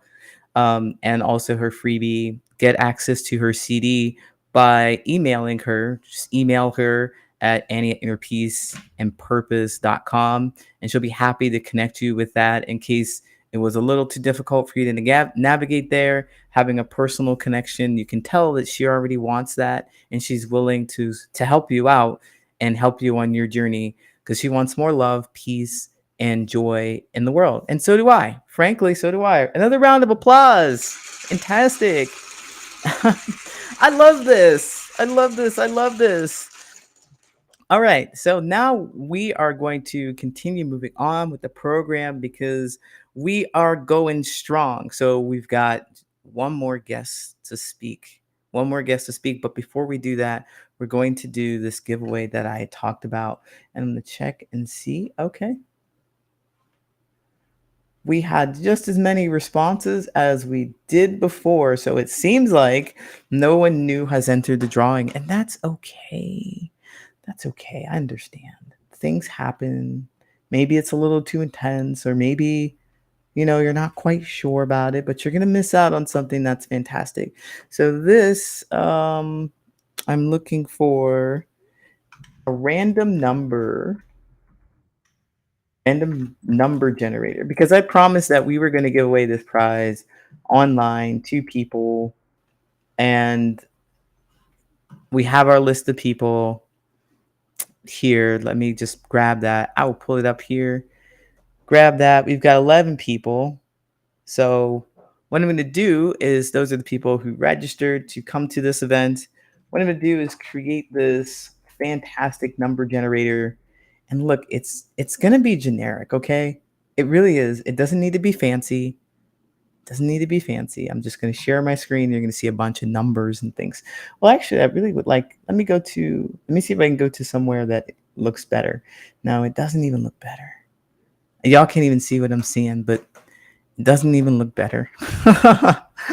Let me see if I can share.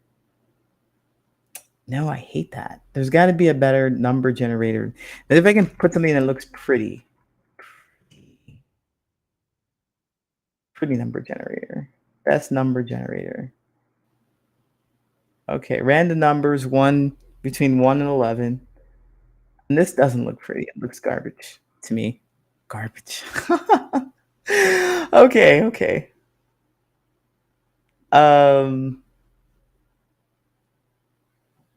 Oh, okay, there we go. All right, so now it looks like something. Okay, it looks like something. Number one generator. Window, do the tab, boom. And you can also see, let's see. Look at this.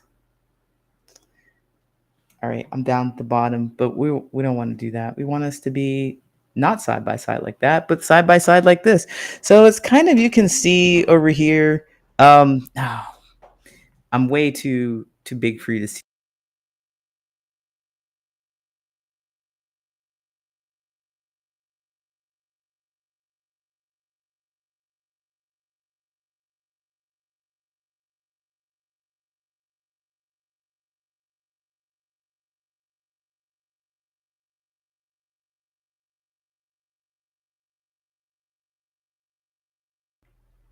So you saw the thanks, May. I appreciate you. You saw that there's a random number. Darn. Thank you so much. Appreciate you. You saw that you see that there's a random number between 1 and 11 and 111, one random number between 1 and 11. I'm just going to push the start button and then stop it. And the person who is right here gets this wonderful prize. And once again, let me just show you what the prize is. Let me show you the video one more time in case you're interested. I mean, you definitely should check this out. It's absolutely stunning. I need to get this out and me off stage.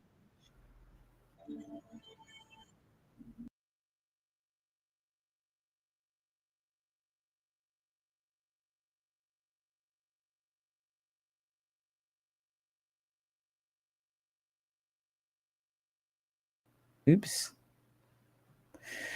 That's fine. Had a little video snafu. I guess it shows once and then it never decides to show itself again, which is pretty sad. But anyway, you get the idea. This is the XXO Connect community. If you want to connect with people, build healthy relationships, and there's a community for relationships, health, and worth.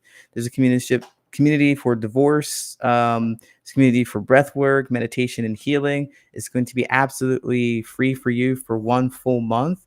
You're able to go and talk to people and have this experience with them. Have an experience talking in real time with other people. So one lucky person is going to win this. I'm going to do the drawing right now, and then we're going to bring up our next guest here in a moment because I see that they've entered the building. Dun, dun, dun, dun. I'm very excited about. I don't know why. Dun, dun, dun, dun, dun, but dun, dun, that's a better way. It's more energetic and exciting because that's what's happening here. All right, we see this, and I'm gonna start. I don't know. Somebody tell me when to stop. Somebody tell me when to stop because I don't know when I should stop. Just tell me when to stop. Anybody in the chat, let me know when to stop, and I'll put stop, and somebody will be the lucky winner. Somebody would be the lucky winner. Anybody tell me to stop. Stop. All right. 5. Number 5. Thank you so much, Kristen Madden. Who is number 5? Who is lucky number 5? Let's see here. Who is that lucky number 5? And that would be Michelle L. Big ups to Michelle L. You might not be here today. You might not be here today, but we will be emailing you to let you know of your prize and how you can enter for it. How you can redeem your prize. So thank you so much for everybody who had yelled at me to stop, who had enthusiastically reached out to me to stop. How are we enjoying the conference so far? Thank you so much, May. How are we enjoying the conference so far? We're having a good time. I'm having a good time.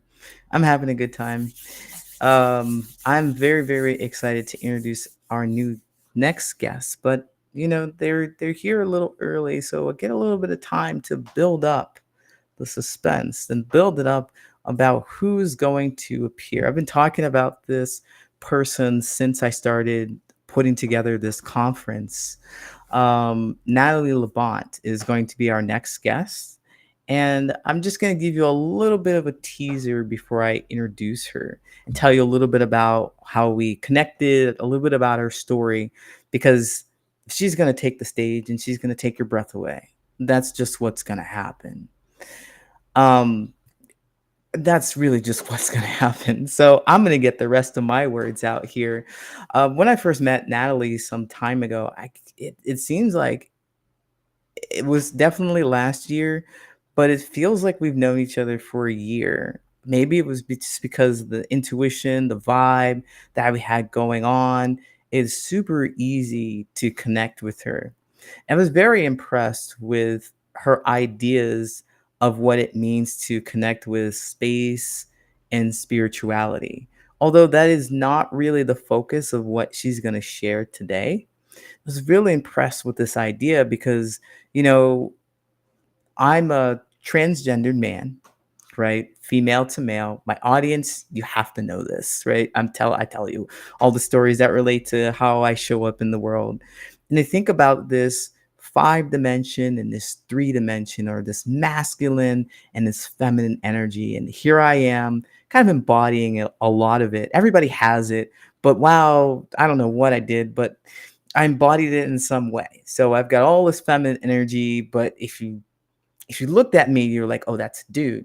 But if I open my mouth, you'd be like, what?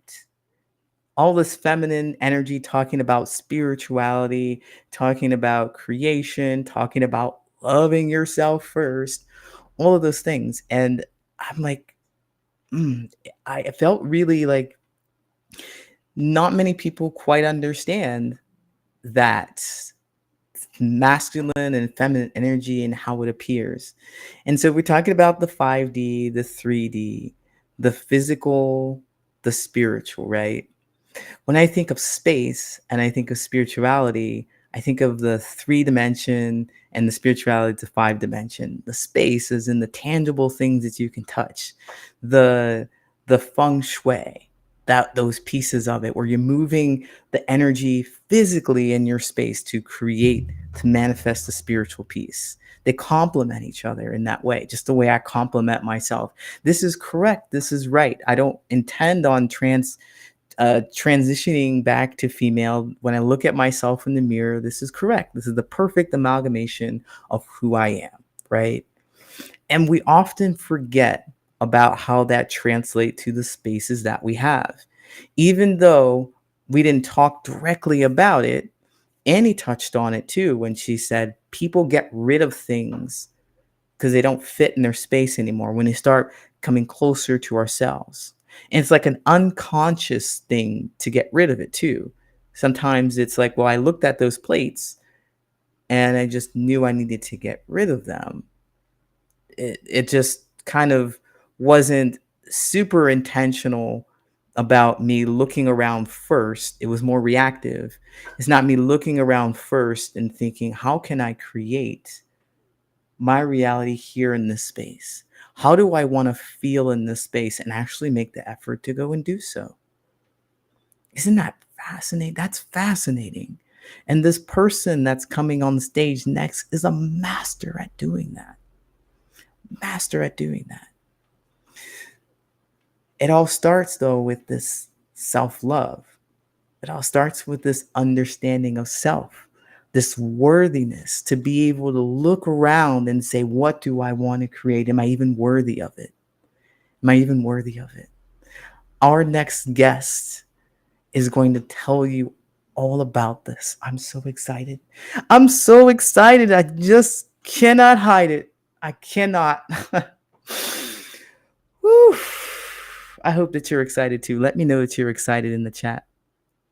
Oh, Terry says, good information. Thanks for sharing. So glad that you got some good information from this. Whew. Okay, I'm ready. I had to take a breath. I'm ready. Natalie Labonte is a divine feminine priestess and sacred space designer. I just told you that.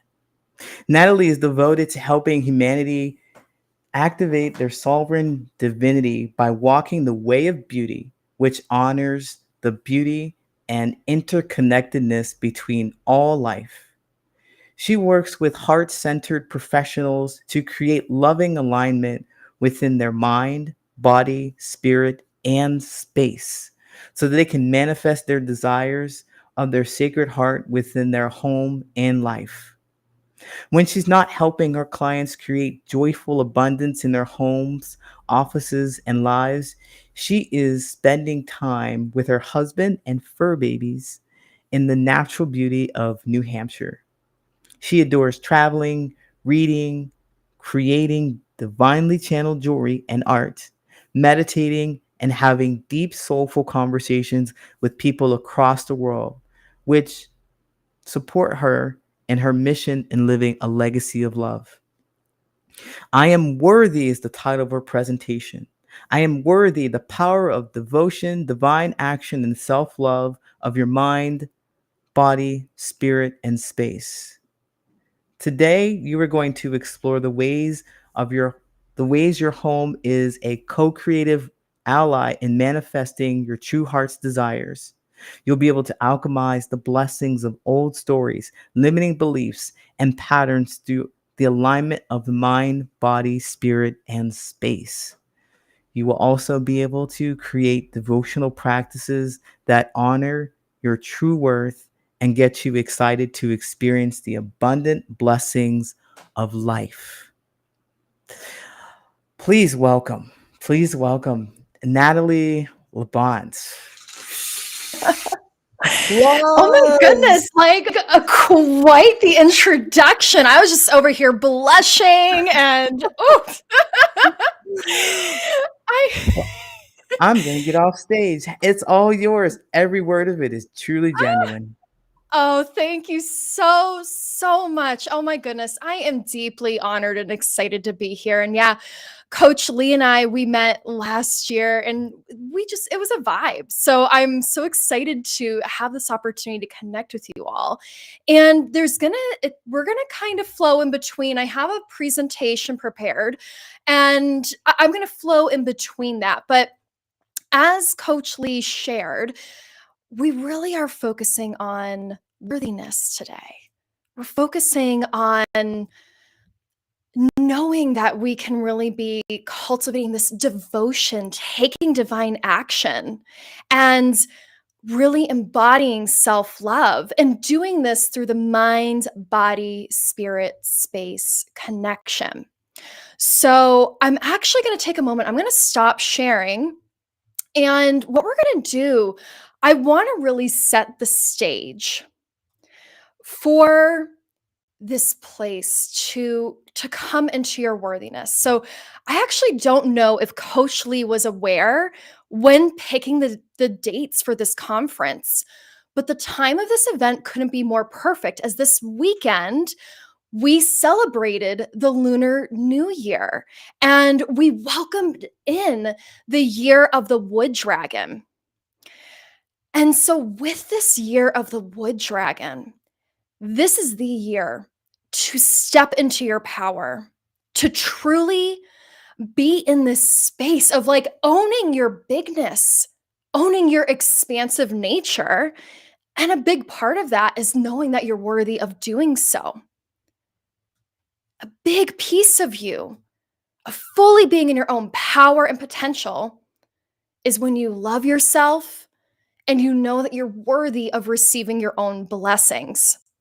So as we begin to dive into devotion and divine action and self-love through the lens of feng shui, it's really important to note that you are the answered prayer. You are the answered prayer, and you are the answer to your own prayers. And I just want you to allow that to sink in for a moment. Allow yourself to be in this space of worthiness. Open your heart, your mind, your ears, your eyes, all of your senses to the totality and radiance of you, and how your mind, body, spirit, and space are working together to really fuel and create your heartfelt desires in this reality while you're here right now. So, with that said, I want to kind of give you a sense of where we're going to flow today. We're going to go over some feng shui basics. If feng shui is new to you, I'm going to make sure that you have a really good understanding of what you can expect with feng shui. And of course, we're doing a high level overview so you can start gleaning the pearls from it and applying it to your life. But a big part of that is actually exploring the Bagua map. So I'll save a little bit more about the Bagua map when we get there. But I really want to make sure. So right now, if you don't already have a pen, paper ready to go, you will want to have that. So you'll have a few minutes as I kind of go over what feng shui is, but you'll need it for a visioning exercise that we're going to do. And then we're going to focus on opening the next chapter and the beautiful devotional practices that you can create both in your space and with yourself. And then obviously, I want to make sure we have time for any questions that you may have. Feng shui is such a multidimensional topic that I want to ensure I can answer your questions. And of course, we're going to have the space to just dream big and dive into all that you are worthy of. So let's go into a little bit of what feng shui is. So if you've heard of this before and you're not familiar, feng shui translates to It's to be in alignment with the energy. So feng is energy or qi of good fortune. Fortune is shui. So how that translates for feng is wind and shui is water. So when we're working with the principles of feng shui and applying it in our home, it's because we're saying, you know what, I desire to be in the energy of good fortune, to have energy of good fortune flowing through my home and flowing through our life. And one thing I really loved about feng shui, like when I first started diving into feng shui in 2017, and it literally came through in this just beautiful moment where, whether you want to say it's like higher self, God, goddess, source, creator, universe, it was this moment where I knew I was meant to be helping people honor and recognize the connection between mind, body, spirit, and space. And then the word feng shui arose. And when I started diving into it, I was like, yes to all of this. Yes to all of this, because my gosh, we're looking at the interconnectedness. Like Coach Lee was talking about this before, with the masculine and the feminine. Feng Shui helps us to see the totality. We work with the aspects of yin and yang energy. Yin is the feminine and receptive, the intuitive energy that we embody within, regardless of gender. And same thing with yang. Yang is the masculine, the active, the passionate, the doing energy. And so we embody this both, and our spaces embody it as well. Because for example, your kitchen's gonna be a more lively, more yang space. You're creating, you're gathering people together, but your bedroom is gonna be a little bit more yin. You want to have a balance, because if you have a partner, you want to cultivate that passion, but you also need to be able to rest and rejuvenate and to take care of your body. So recognizing this beautiful interplay between yin and yang energies is so important, and feng shui helps us to see that. Another aspect I really love about feng shui is that it helps us understand that there is an innate sacredness to the world of form. I think sometimes in our spiritual practice, we can almost feel a little bit disconnected from being in the physical, because there's in society, there can kind of be this understanding of like, oh, focusing on the spiritual, that's the place to be. But no, there's the spiritual is also within everything, because everything is energy. And feng shui helps us to understand like how we show up in our homes, how we're connecting with the land, our external environment, how just everything is so deeply interconnected. And I think that's so important, because we start to see just how one affects the other. I say this to my clients. This is what I've really discovered in feng shui and studying it and practicing it and working with people, that our homes can both be this like co-creative ally to create the next chapter of our life, almost like a living vision board. But our homes can also say, while we're here, hey, while you're living here, this may be an area of your life that you need to address. I'll dive into that a little bit further as we get into like the Bagua map and the visioning exercises. But I wanted to leave that little seed with you to start thinking about that, where your home may be telling you, hey, this is an area of your life that you need to pay special attention to and nurture while you're living here. And one other piece that I want to note with feng shui is that feng shui shows us that when the energy of our homes, if it feels stagnant, misaligned, or simply what we don't want to be experiencing, this really opens a doorway to self-inquiry, to gracefully explore facets of our lives that are ready to be healed and evolved. And I think there's something so deeply powerful. So anytime that you're approaching feng shui work, it's the best way that you can do it is through the lens of compassion, of being the compassionate witness to what your home, your office, your environment is looking to communicate with you. And to also ensure that you're being compassionate with ourselves, because I think one space within what I see in working with clients, and heck, I've even experienced it myself, is where we can start to feel really unworthy because we see these beautiful homes on Instagram or on TV, anywhere, any of the platforms that are available. And then that can make us start to question, am I worthy of having a beautiful home? Am I worthy of this? And a big part is actually cultivating the worthiness now, just where you are, and being unconditionally loving with what is already. And that just helps to create like an ease in the process as you move forward, and really creating a space that excites you and motivates you and energizes you, and just all the goodness that you are worthy of experiencing in your lifetime. So, what we're now going to talk about is the Bagua map. And so I'm actually going to pull up my screen again, and we're going to share the Bagua map. And one thing I deeply love about the Bagua map is that it helps us to actualize the 9 important facets to living a truly healthy and thriving and bountiful life within our living spaces.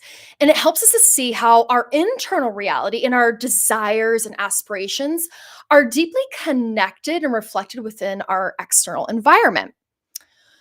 So this Bagua map right here, I absolutely encourage you take a screenshot, because I know there's a lot of information to take in, and you may want to work with this later on. But in this Bagua map, you can see that there's 9 guas or areas with him. And what I love about this is that it helps us to really understand all of the really crucial facets to enjoying life. And look at the center. Health is in the center.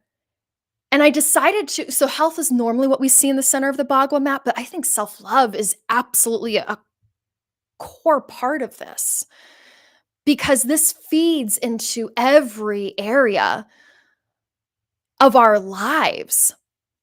For example, you could have all the money in the world, but if you're not healthy and taking care of yourself, what does that money, what does that even mean? If you're not healthy and taking care of yourself, how are you going to show up to your relationships or your life purpose, your family, to the lineage, the legacy that you're wanting to create? And that's the beautiful thing. The Bagua map helps us to see how all of these areas are incredibly important to really feeling fulfilled, to saying, hey, yeah, I'm worthy of taking time to cultivate my own spirituality and, always take in new wisdom. I am worthy of living a life where I feel purposeful. Because another aspect too with feng shui, I love looking at the opposite pairing, because like so in feng shui, there's also what's known as the 5 elements. And so all of these guas are related to a different element. The life purpose and career gua, that relates to water. And you can kind of see that as like the new moon. It's this place of like potent stillness. And then fame and reputation, that relates to the full moon, like how you're being seen. So when you are working in your life purpose, like you are aligned with that, that's going to shine here.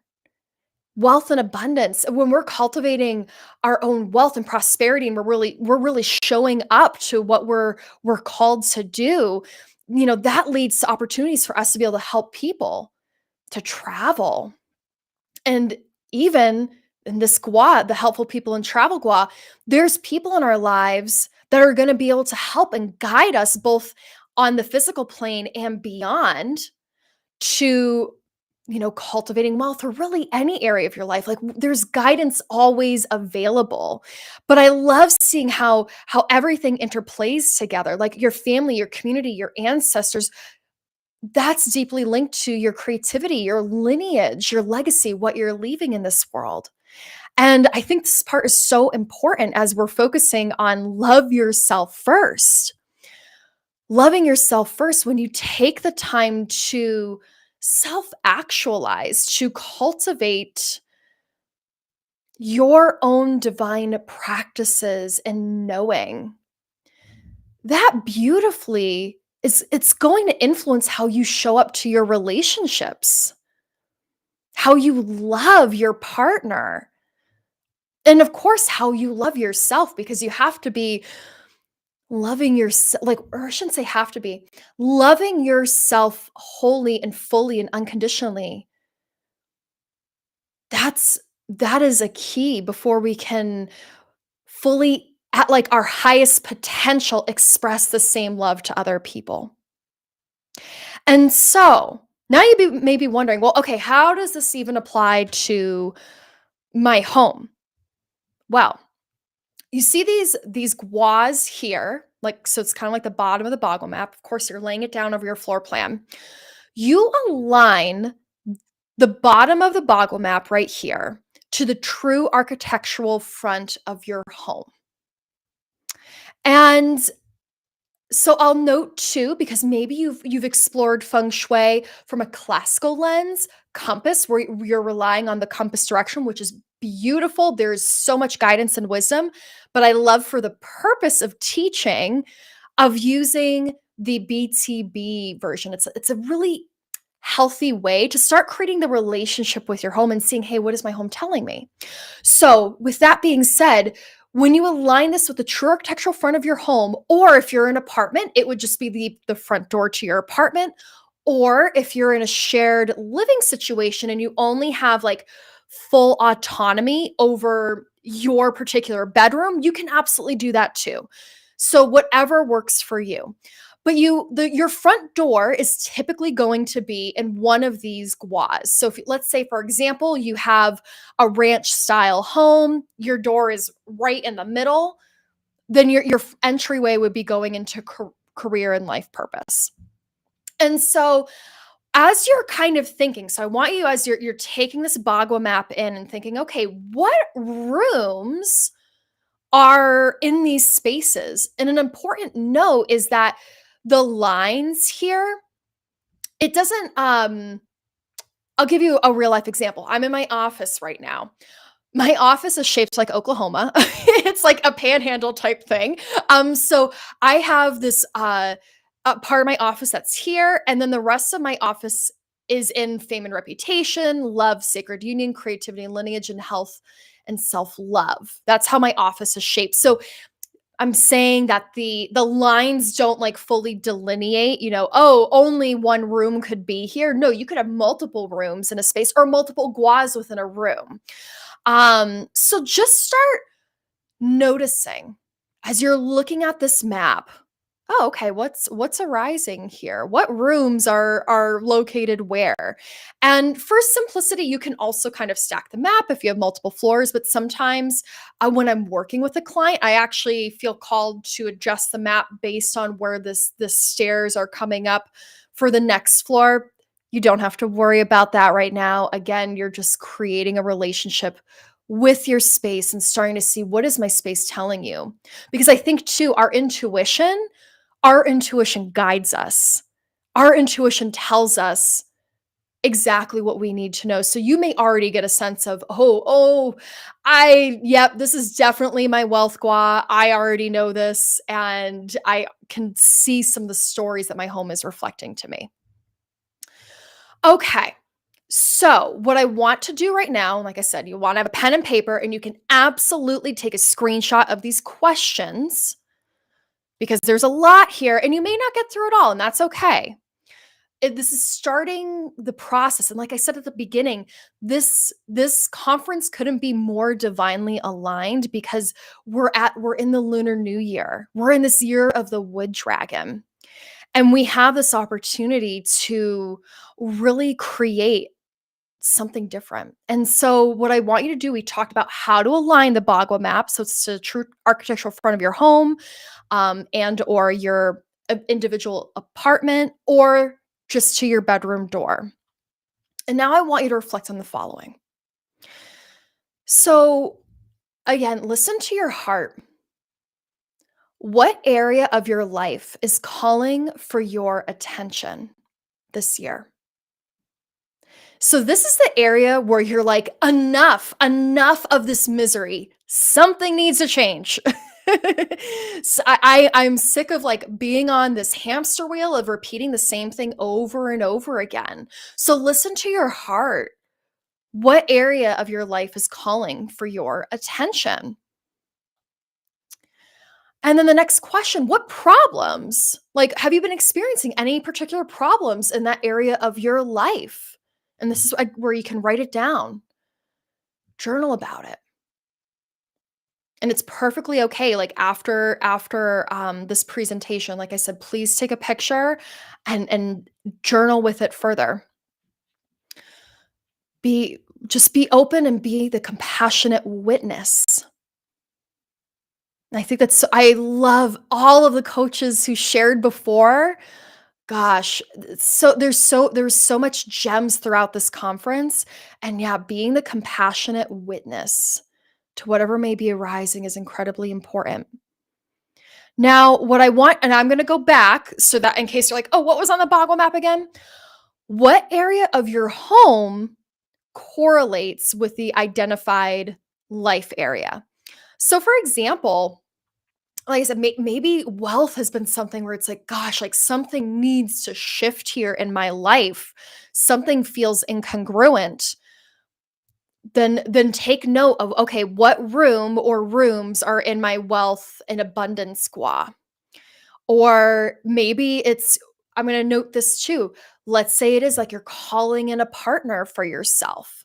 Make note of what room or rooms are in the love and like sacred union gua. However, I'm also going to note whenever I work with clients where love and relationships is a focus for them, we'll look in what rooms happen to be in this area of their home, but we also want to make sure that we look at their bedroom. That's incredibly important. Even if your bedroom is like, say, over here in spirituality and wisdom, making note of the state of both areas and observing what both areas are telling you is incredibly important. So I wanted to just give a couple of those examples right there. Okay. So now that you found what area of your home may correlate with like an identified life area, observe the state of the room. How does it feel? What are you seeing? Is there an abundance of clutter? Maybe items that you just really they don't light you up. Like they're just, when you look at them, it's like, eh. Or maybe in a room, it's like complete lack. Like there's just nothing in there. But I feel like it's like the flip side of the coin. You can also look as a blank canvas, like, okay, what wants to be expressed here? But as you observe the room, what feelings are arising in your body and where? Like, so just making note what's happening within your body. And now I want to also take another lens, because we talked about the mind, body, spirit, space connection.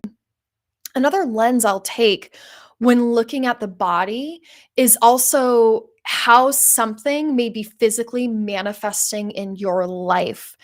Body and just the tangibles. Like, for example, if you're someone who's struggling with wealth and like keeping money, a part of looking at the body, the physical of how is this physically manifesting in my life right now, is getting clear to, okay, what's happening in my bank account? What's happening in, like, let me look at my credit card expenses. What have I been purchasing? Has what I've been purchasing actually been something I desire, or is it filling another void that I think? So there's kind of like two ways that you can work with the body, but also paying attention to how your body feels is incredibly important in this process. Now, also take note, are there certain thought patterns creeping in, like from your inner punisher or inner critic while you're going through this process? And this is the time too where you may start to become conscious to certain beliefs, mindset, patterning that you've been operating from, and you're like, this doesn't feel good, and why am I even operating from this space? You may even start to see where roots can come up. So like, for example, let's say it's with wealth. You may start to understand, like, oh, I'm noticing that there's like some scarcity consciousness arising here. Or, if I pretend there's not a problem, there's not a problem. But then this is where it's so important to also make sure that we're staying in the lens of being the compassionate witness, because we're so worthy of giving ourselves immense love and devotion from this process. There's this incredible framework and book. It's called the Mindful Self-Compassion Workbook. And one thing I love about it is it really talks about and helps us to understand and see that we need to be our own dear friend. The ways that we talk to ourselves, we would probably never say out loud to, like, if a best friend came to us talking about like what's been coming up in their life and maybe their struggles, like, we would lend a compassionate ear. We would be that compassionate witness for them. And we deserve to do the same for ourselves. So be mindful of what's coming up, but also just hold that compassionate space. And now another aspect is, does this room feel spiritually aligned and congruent with my divine worth? And honestly, you will get a very clear yes or no. Your heart does not lie. Your heart will let you know if this is truly in alignment and congruent with your divine worth. Now, this is the part that's really fun, and I think is so important as you've gone through the reflection and observation process. But now you get to look at, what is it that you truly desire for this area of your life?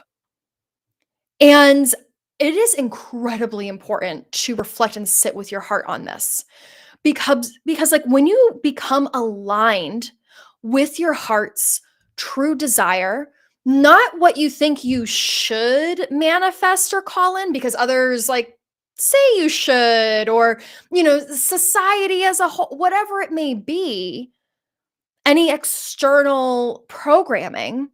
Instead, come into your heart.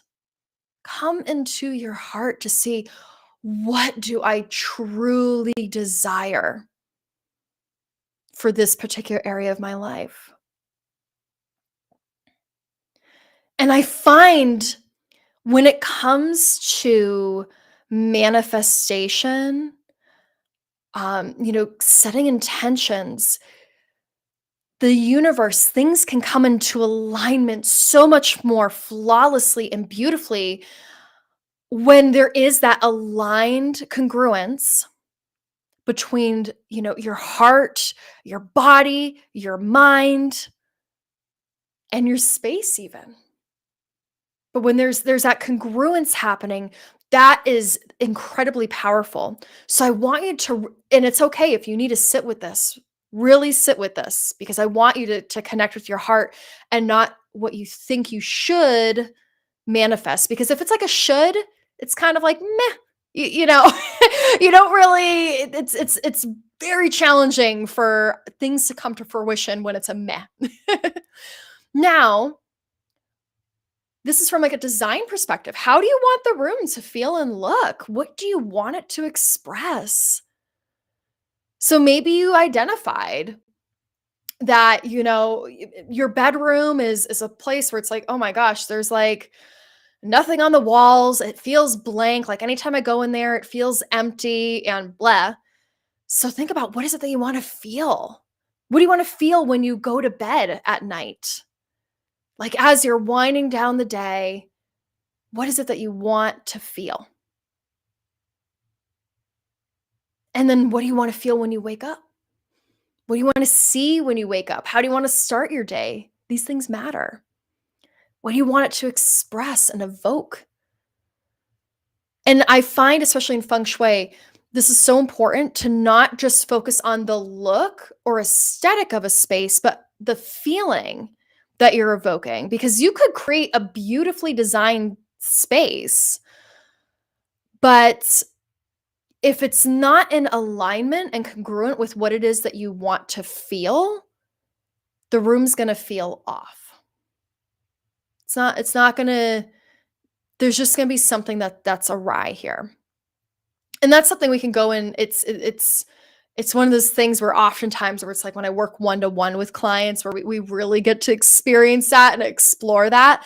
But it's just something to be mindful of when you're thinking of the designing process.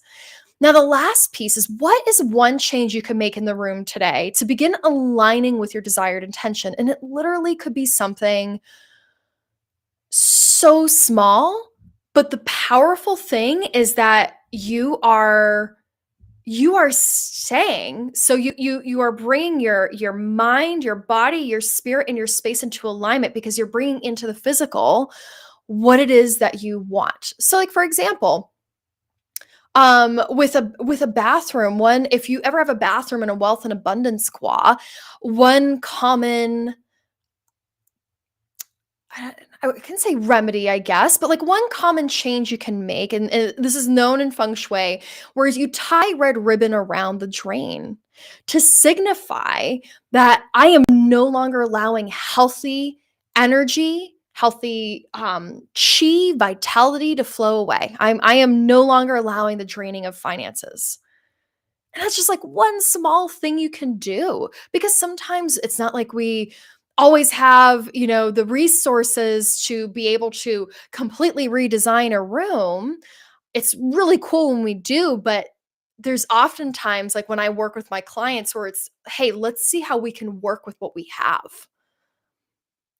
Because I totally believe everything's figure outable. Like with Marie Forleo says that everything's figure outable. We got this. So I'm going to take a screenshot if you haven't already of these questions, so you can continue to sit with them. And then what we're going to do is, so I want to talk about opening like the next chapter of your life. So I'm actually going to stop sharing for a moment. And with this, moving into the next, opening up to this next chapter of your life. When we want to bring to life what we really deeply desire, I already alluded to this, there must be coherence and congruence between your mind, body, spirit, and space. When there is deep desire and devotion to what you're calling in, this helps create the alignment between these facets. And the beautiful thing is that if something has come up that needs to shift, like you're like, okay, so there is an incongruence somewhere on one of these different, layers, when there is the deep desire and devotion, you actually have the stamina and receptivity to make any adjustments or to learn or to grow so that you can actually fully receive your heart's desire. So that's why it is incredibly important to really sit with that and make sure that whatever it is that you're calling in, your heart, your soul is desiring that. And, as we attend to the sacred connection, we become conscious of how unworthiness and unforgiveness may have impacted our ability to truly recognize and take action and receive our heart's desires. And when we become conscious to the ways unworthiness may be impacting us, like not feeling truly worthy of receiving love or abundance or happiness or help from others, or even not trusting that we're not worthy of trusting our own gifts, or that we'll mess things up. This is where the power and the healing balm of forgiveness is crucial.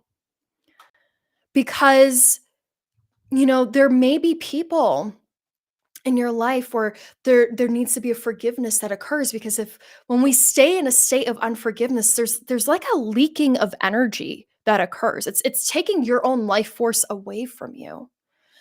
And so being able to forgive for whatever lesson may have emerged around your worthiness, it doesn't necessarily mean talking to them. Like I said, it's more so reclaiming your energy and power back. So it's not being given to old energetic patterns or lessons. And there usually is almost always a facet of forgiving yourself, because as we start to become conscious to where our energies may have been extended in hurt and guilt and anger, whether towards ourselves or another, when we cultivate mindful self-compassion and devotion to your own heart and health and happiness, this is the deeply supportive process in realigning and healing the sacred connection between your mind, body, spirit, and space.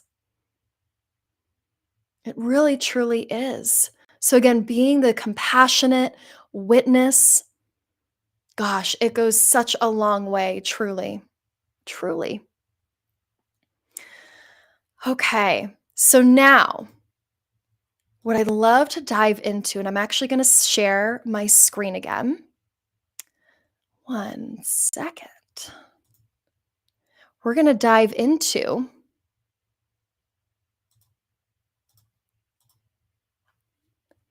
creating an altar of your own heart. So, really working with, as we've talked about, the practice of devotion to your own heart. This is where creating a physical doorway for your prayers to be answered. It can be both deeply healing, transformative, and also a sacred tool to honoring your innate worthiness and holiness.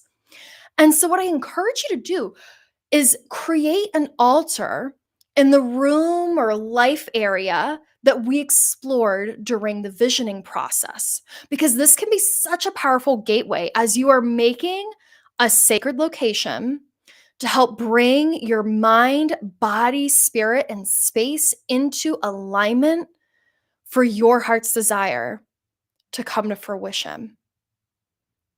It acts as like a touchstone when you can just create a little sacred space, and it doesn't have to be, anything super elaborate. It absolutely could be. I mean, listen to your heart.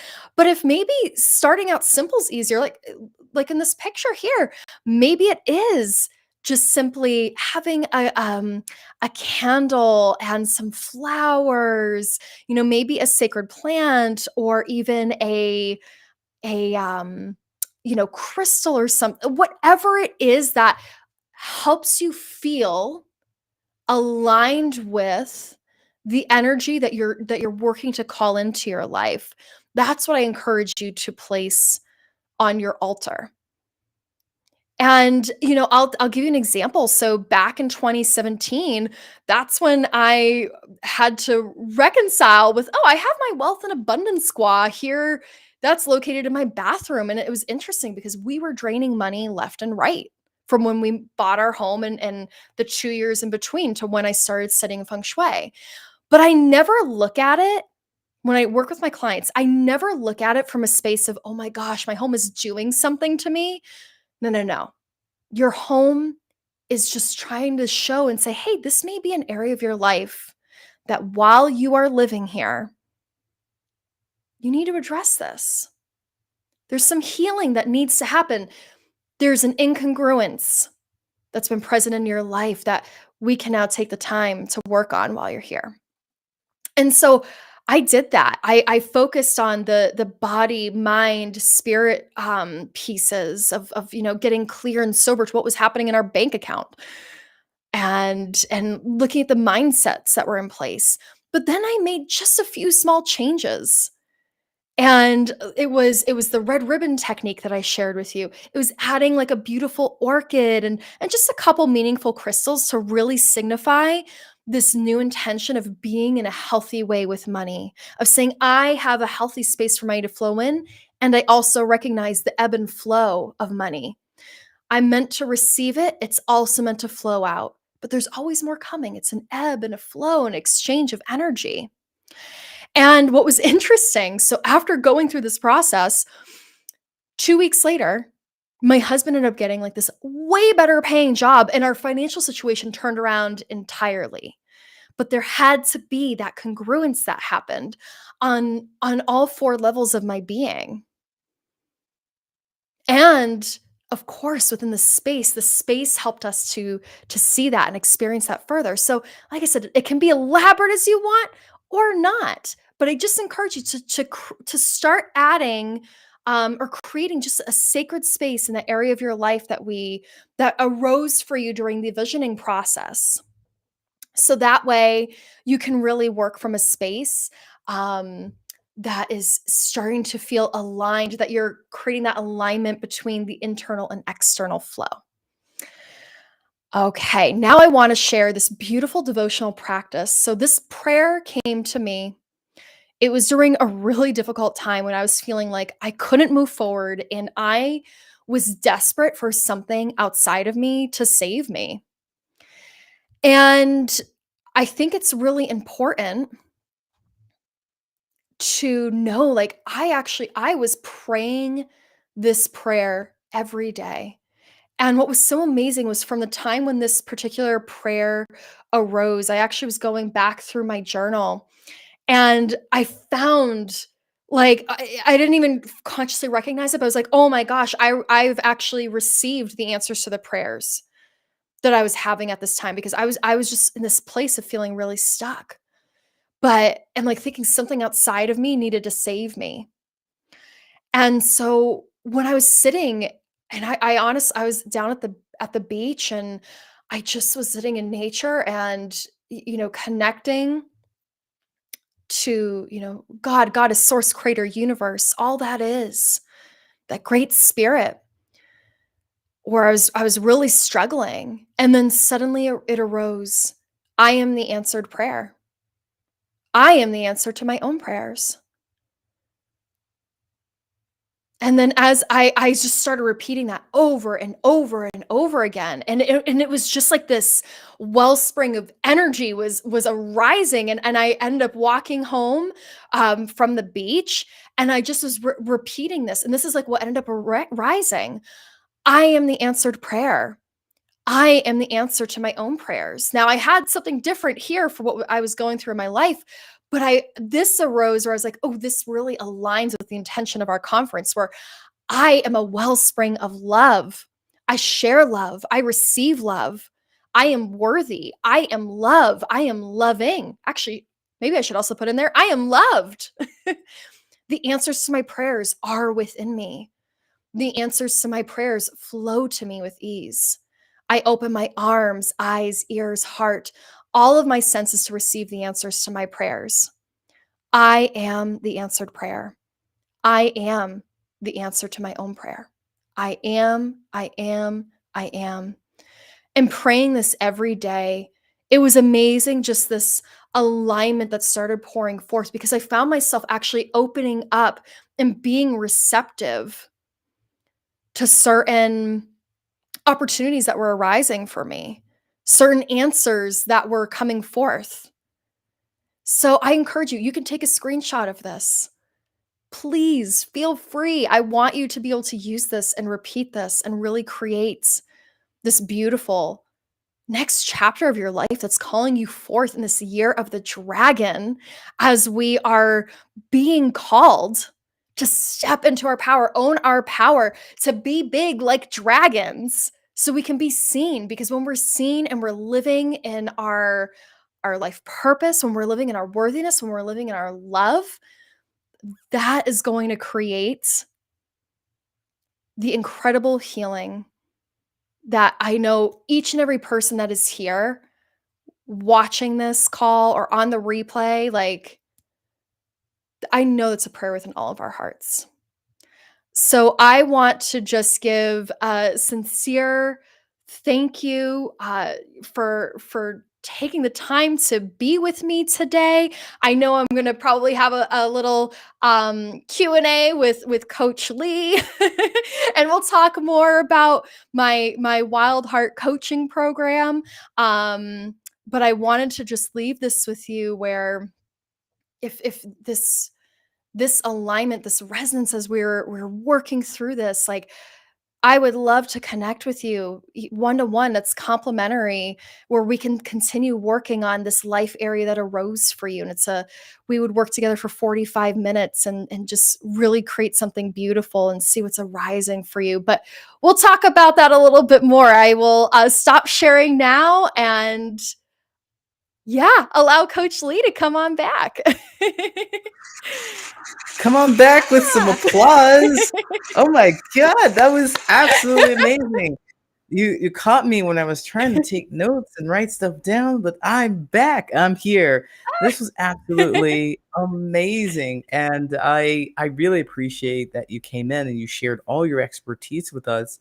I do have one question so far, but if you all in the chat, you have any questions or comments you'd like to know more about Natalie, now is the time. One person asked if we weren't live, but we are live. We're going to take your questions right now, unless you're watching the replay. If you're not, it's not February 11th for you. All right. So the questions for me first. I'm just going to comments. It's my show.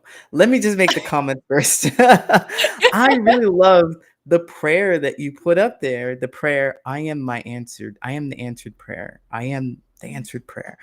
I'm like, I'm gonna say that because I definitely believe that, we are empowered. What an empowered state of being and then the story behind the rest of the words behind it is just, I really felt that.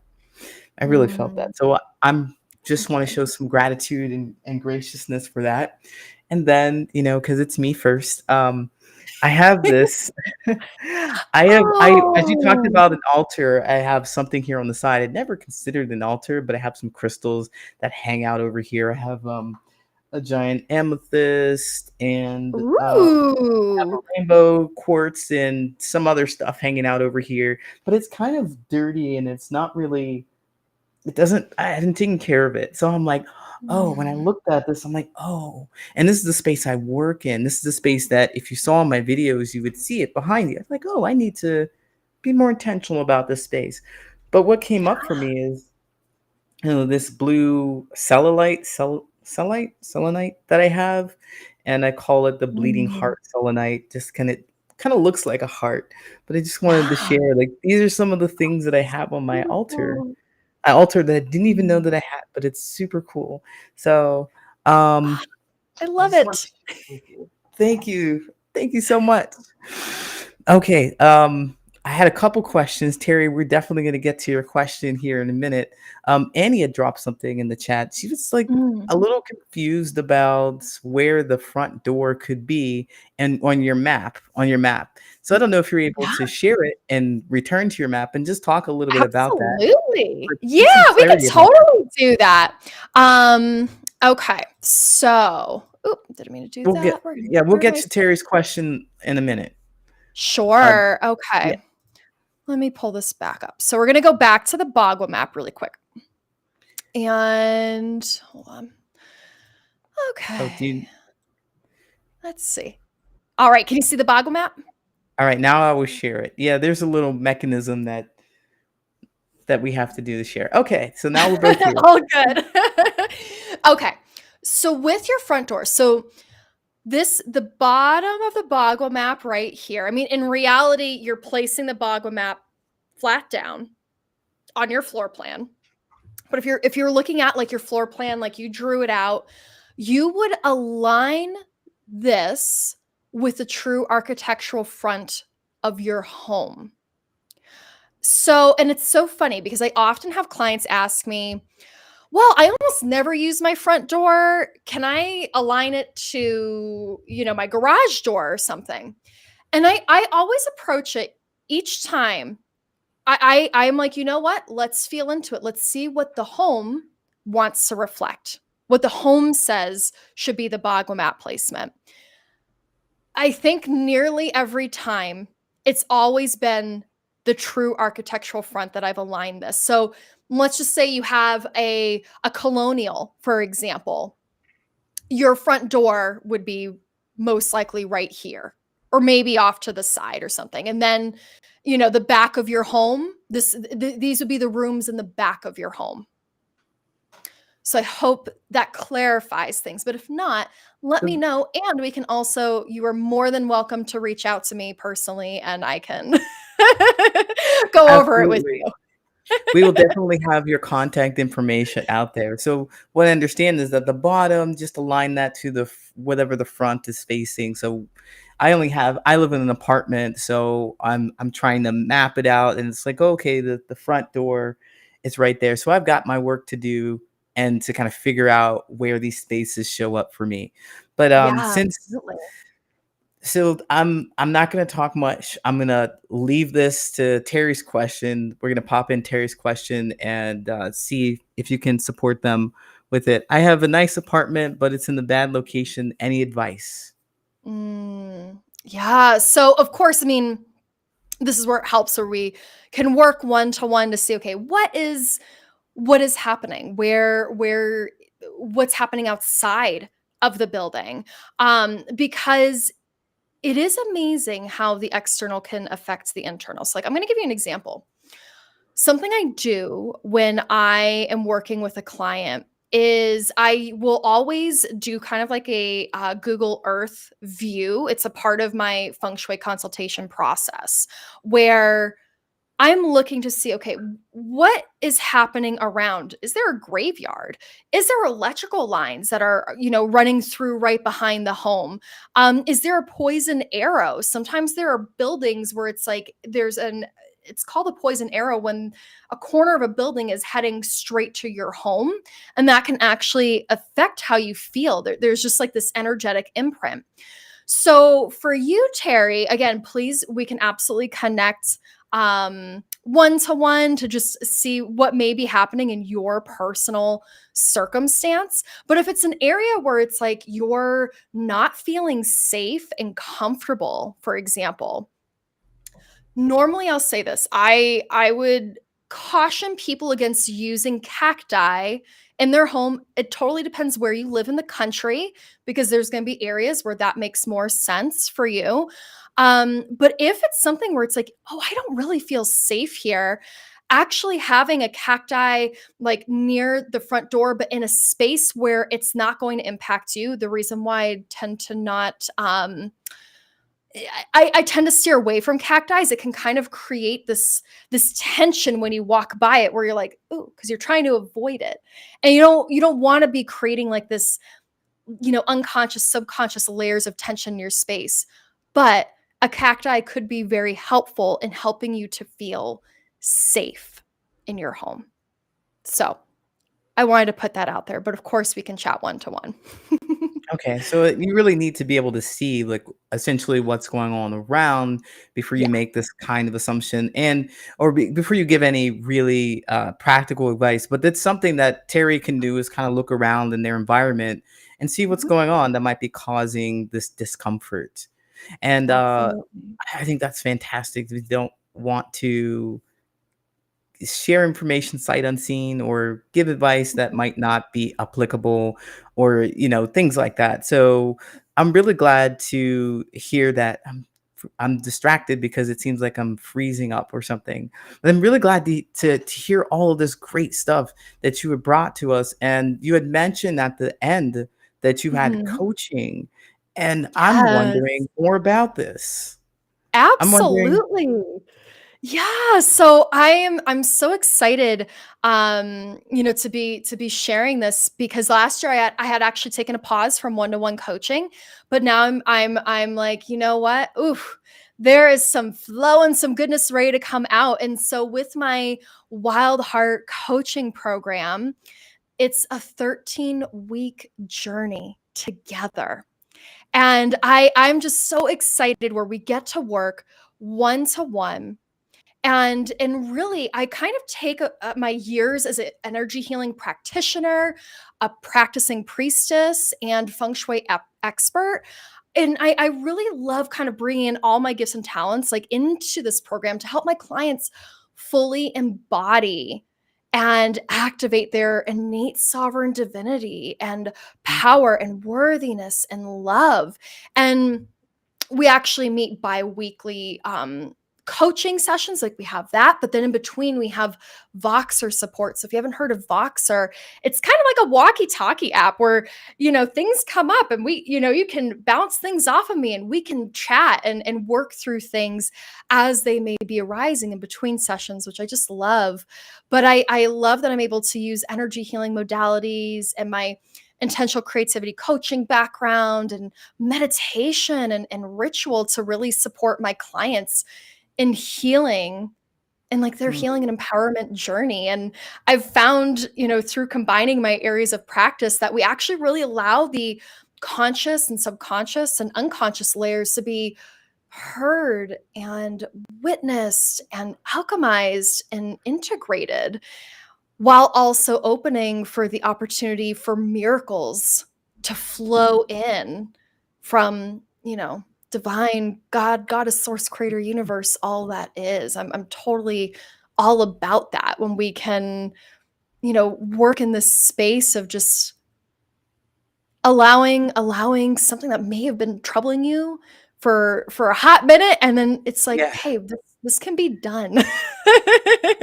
absolutely. I am the answer to my prayers. I am the answer. Yes. So, and it's really Yes. reflection on helping us understand and how it shows up. So I Absolutely. I am really intrigued by, the kind of coaching that you do. It is I am trying to wrap my head around what are some of the conversations you might have with a Mm. client? Because Terry says they're not running to buy a cactus, so they're very happy for that advice. What kind do they call you and say, "What's going on here? What should I move where?" Like, how does that work? Yeah, so I'll know, because I have my two businesses. I have One Light Interiors where I focus on feng shui consultations and feng shui design, where that's like where the feng shui lens is there. But it's really interesting because I find my clients usually it's like we end up working with each other in both spaces. In the coaching lens, like, so I've found there's a couple areas that I tend to call in and attract. So people who are in like a transition phase. So for example, they may have lost a loved one. They may have gone through a divorce, and that's a lot of heavy energy Mm, that they have within their space. So there is something that needs to be worked through there. But then when it comes to the coaching piece, really breathe and like I just love bringing in the divine feminine aspects to help people feel to recognize their own sovereign divinity and reclaim that, because there's so much programming that we have where it's like we've been separated and it's like, no, enough, we're done with that. We're calling our power back. We're calling that back in the year of the dragon. Like, it is happening. it is And, happening. like, I find too, clients that I've worked with, like, they've been in a space where maybe they didn't really feel like they were in their power. Like, they felt like things outside of them were kind of rocking them back and forth and they were reacting. And it's like, okay, let's come back, sword in the ground. Like, we're helping you to bring your power back so you can gracefully respond to whatever may be arising in the I love field that. in life. Yeah. Gracefully respond. And we had another comment from Mandan that mentioned, I have a cacti. I will. I have cacti on my stairs. It's stairs because I feel bad energy on it. Interesting. I'd be Yeah, curious. I would have to hear like more about that. The only thing is, I'd be curious like how the cacti may feel towards you, like, meaning when you walk by it, what is that cacti doing? Because if it is creating more tension, there may be a more aligned solution to helping your stairs feel like optimally aligned. Okay, I know we just got 1 minute left, but we do have one more question that I think is really worth answering. Annie again had said over here, how do we reduce the impact of a poison arrow? How do we Mhm. reduce? Oh, thanks, May. You're on top of it. I appreciate you. Yeah, that's a great question. So, interestingly, being able to work with nature is one of the greatest our greatest allies. And so, of course, it would depend on your type of layout and land, but if you have the opportunity to have a tree or something to kind of buffer, or even a bush, that can help with buffering a poison arrow. Now, if that's not an opportunity where it's like, oh, I can't really put a tree here, there are some ways that you can kind of work with. There's certain like feng shui cures where you can work with mirrors. That's where I'd really want to chat one to one to see, okay, does it actually make sense for you? Like what could or be the most beneficial remedy, so that you can just ensure that there's a harmony between you and the external environment. But if you can plant a tree, that's ideal. Oh, if you can plant a tree, that's ideal. Oh, it's interesting. I believe that definitely nature will just block all that, and it'll feel more like you'll feel more protected in this space. That's a really Man, I'm having all my reactions and I'm very excited. So I had to just turn it into real words before I just kind of freak out here. So I'm so excited. Yes, I really enjoyed your talk and listening to your words of affirmation and feeling worthy. If you want to connect with Natalie, email her at natalielabonte.com. And also, we have her Wild Heart Coaching available for you, 777 off, which is fantastic. How many weeks of coaching is this? 13 weeks. And I'll share, so that QR code that you can use to schedule your complimentary call, and we can really start to dive into that life area that began emerging for you during this whole visioning process. So not only will we be able to see, hey, is this a good fit for you? But we actually can do a little workshopping and see what was arising, and help through that too. Absolutely. Natalie, we want to thank you so much again for that wonderful presentation, answering all of these great questions, and we'll definitely see you next time.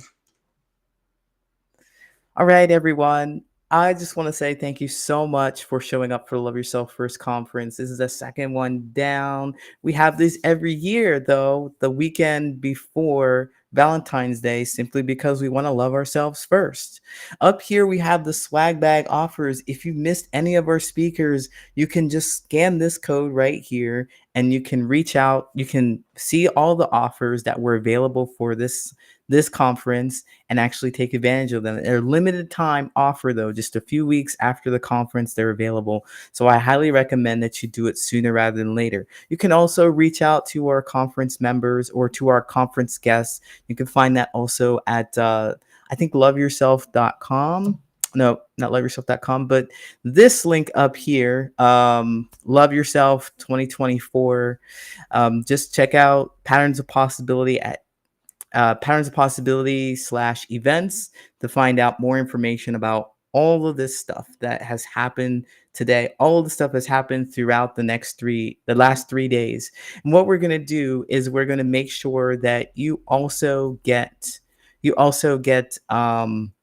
replays. So we're going to have replays up. So if you missed any part of this event, if you're interested in seeing the speakers, if you just didn't have time to participate for the entire event and you want to chunk it down to have one-on-one time with yourself and maybe an hour here, an hour there, we're going to break that out for you. We'll be having that up pretty soon. So I want to thank you again for all your time, your attention, your love for this event. We're going to have it again next year, of course. More speakers, more coaching, more support to help you make more meaningful connections in your personal and professional life. If you have any questions, comments, concerns, direct them to me at patternsofpossibility@gmail.com. If you're watching me on any of my channels, just drop me a link, drop me DM at any of those channels, and I'll definitely get back to you. If you missed any of the speakers and you want information about that, and you missed how to get in touch with them, DM me. I will help you out. I'll make sure you get in touch with the person that you wanted to meet. Thank you so much, Terry. I'm glad that you really enjoyed the live. I'm glad you really enjoyed it. Thank you so much for the likes. Thank you so much, everyone. Take care. Have a wonderful day. And I don't want to say it's Super Bowl Sunday, but it is, and I don't really care. But I hope if you do, you have a great day.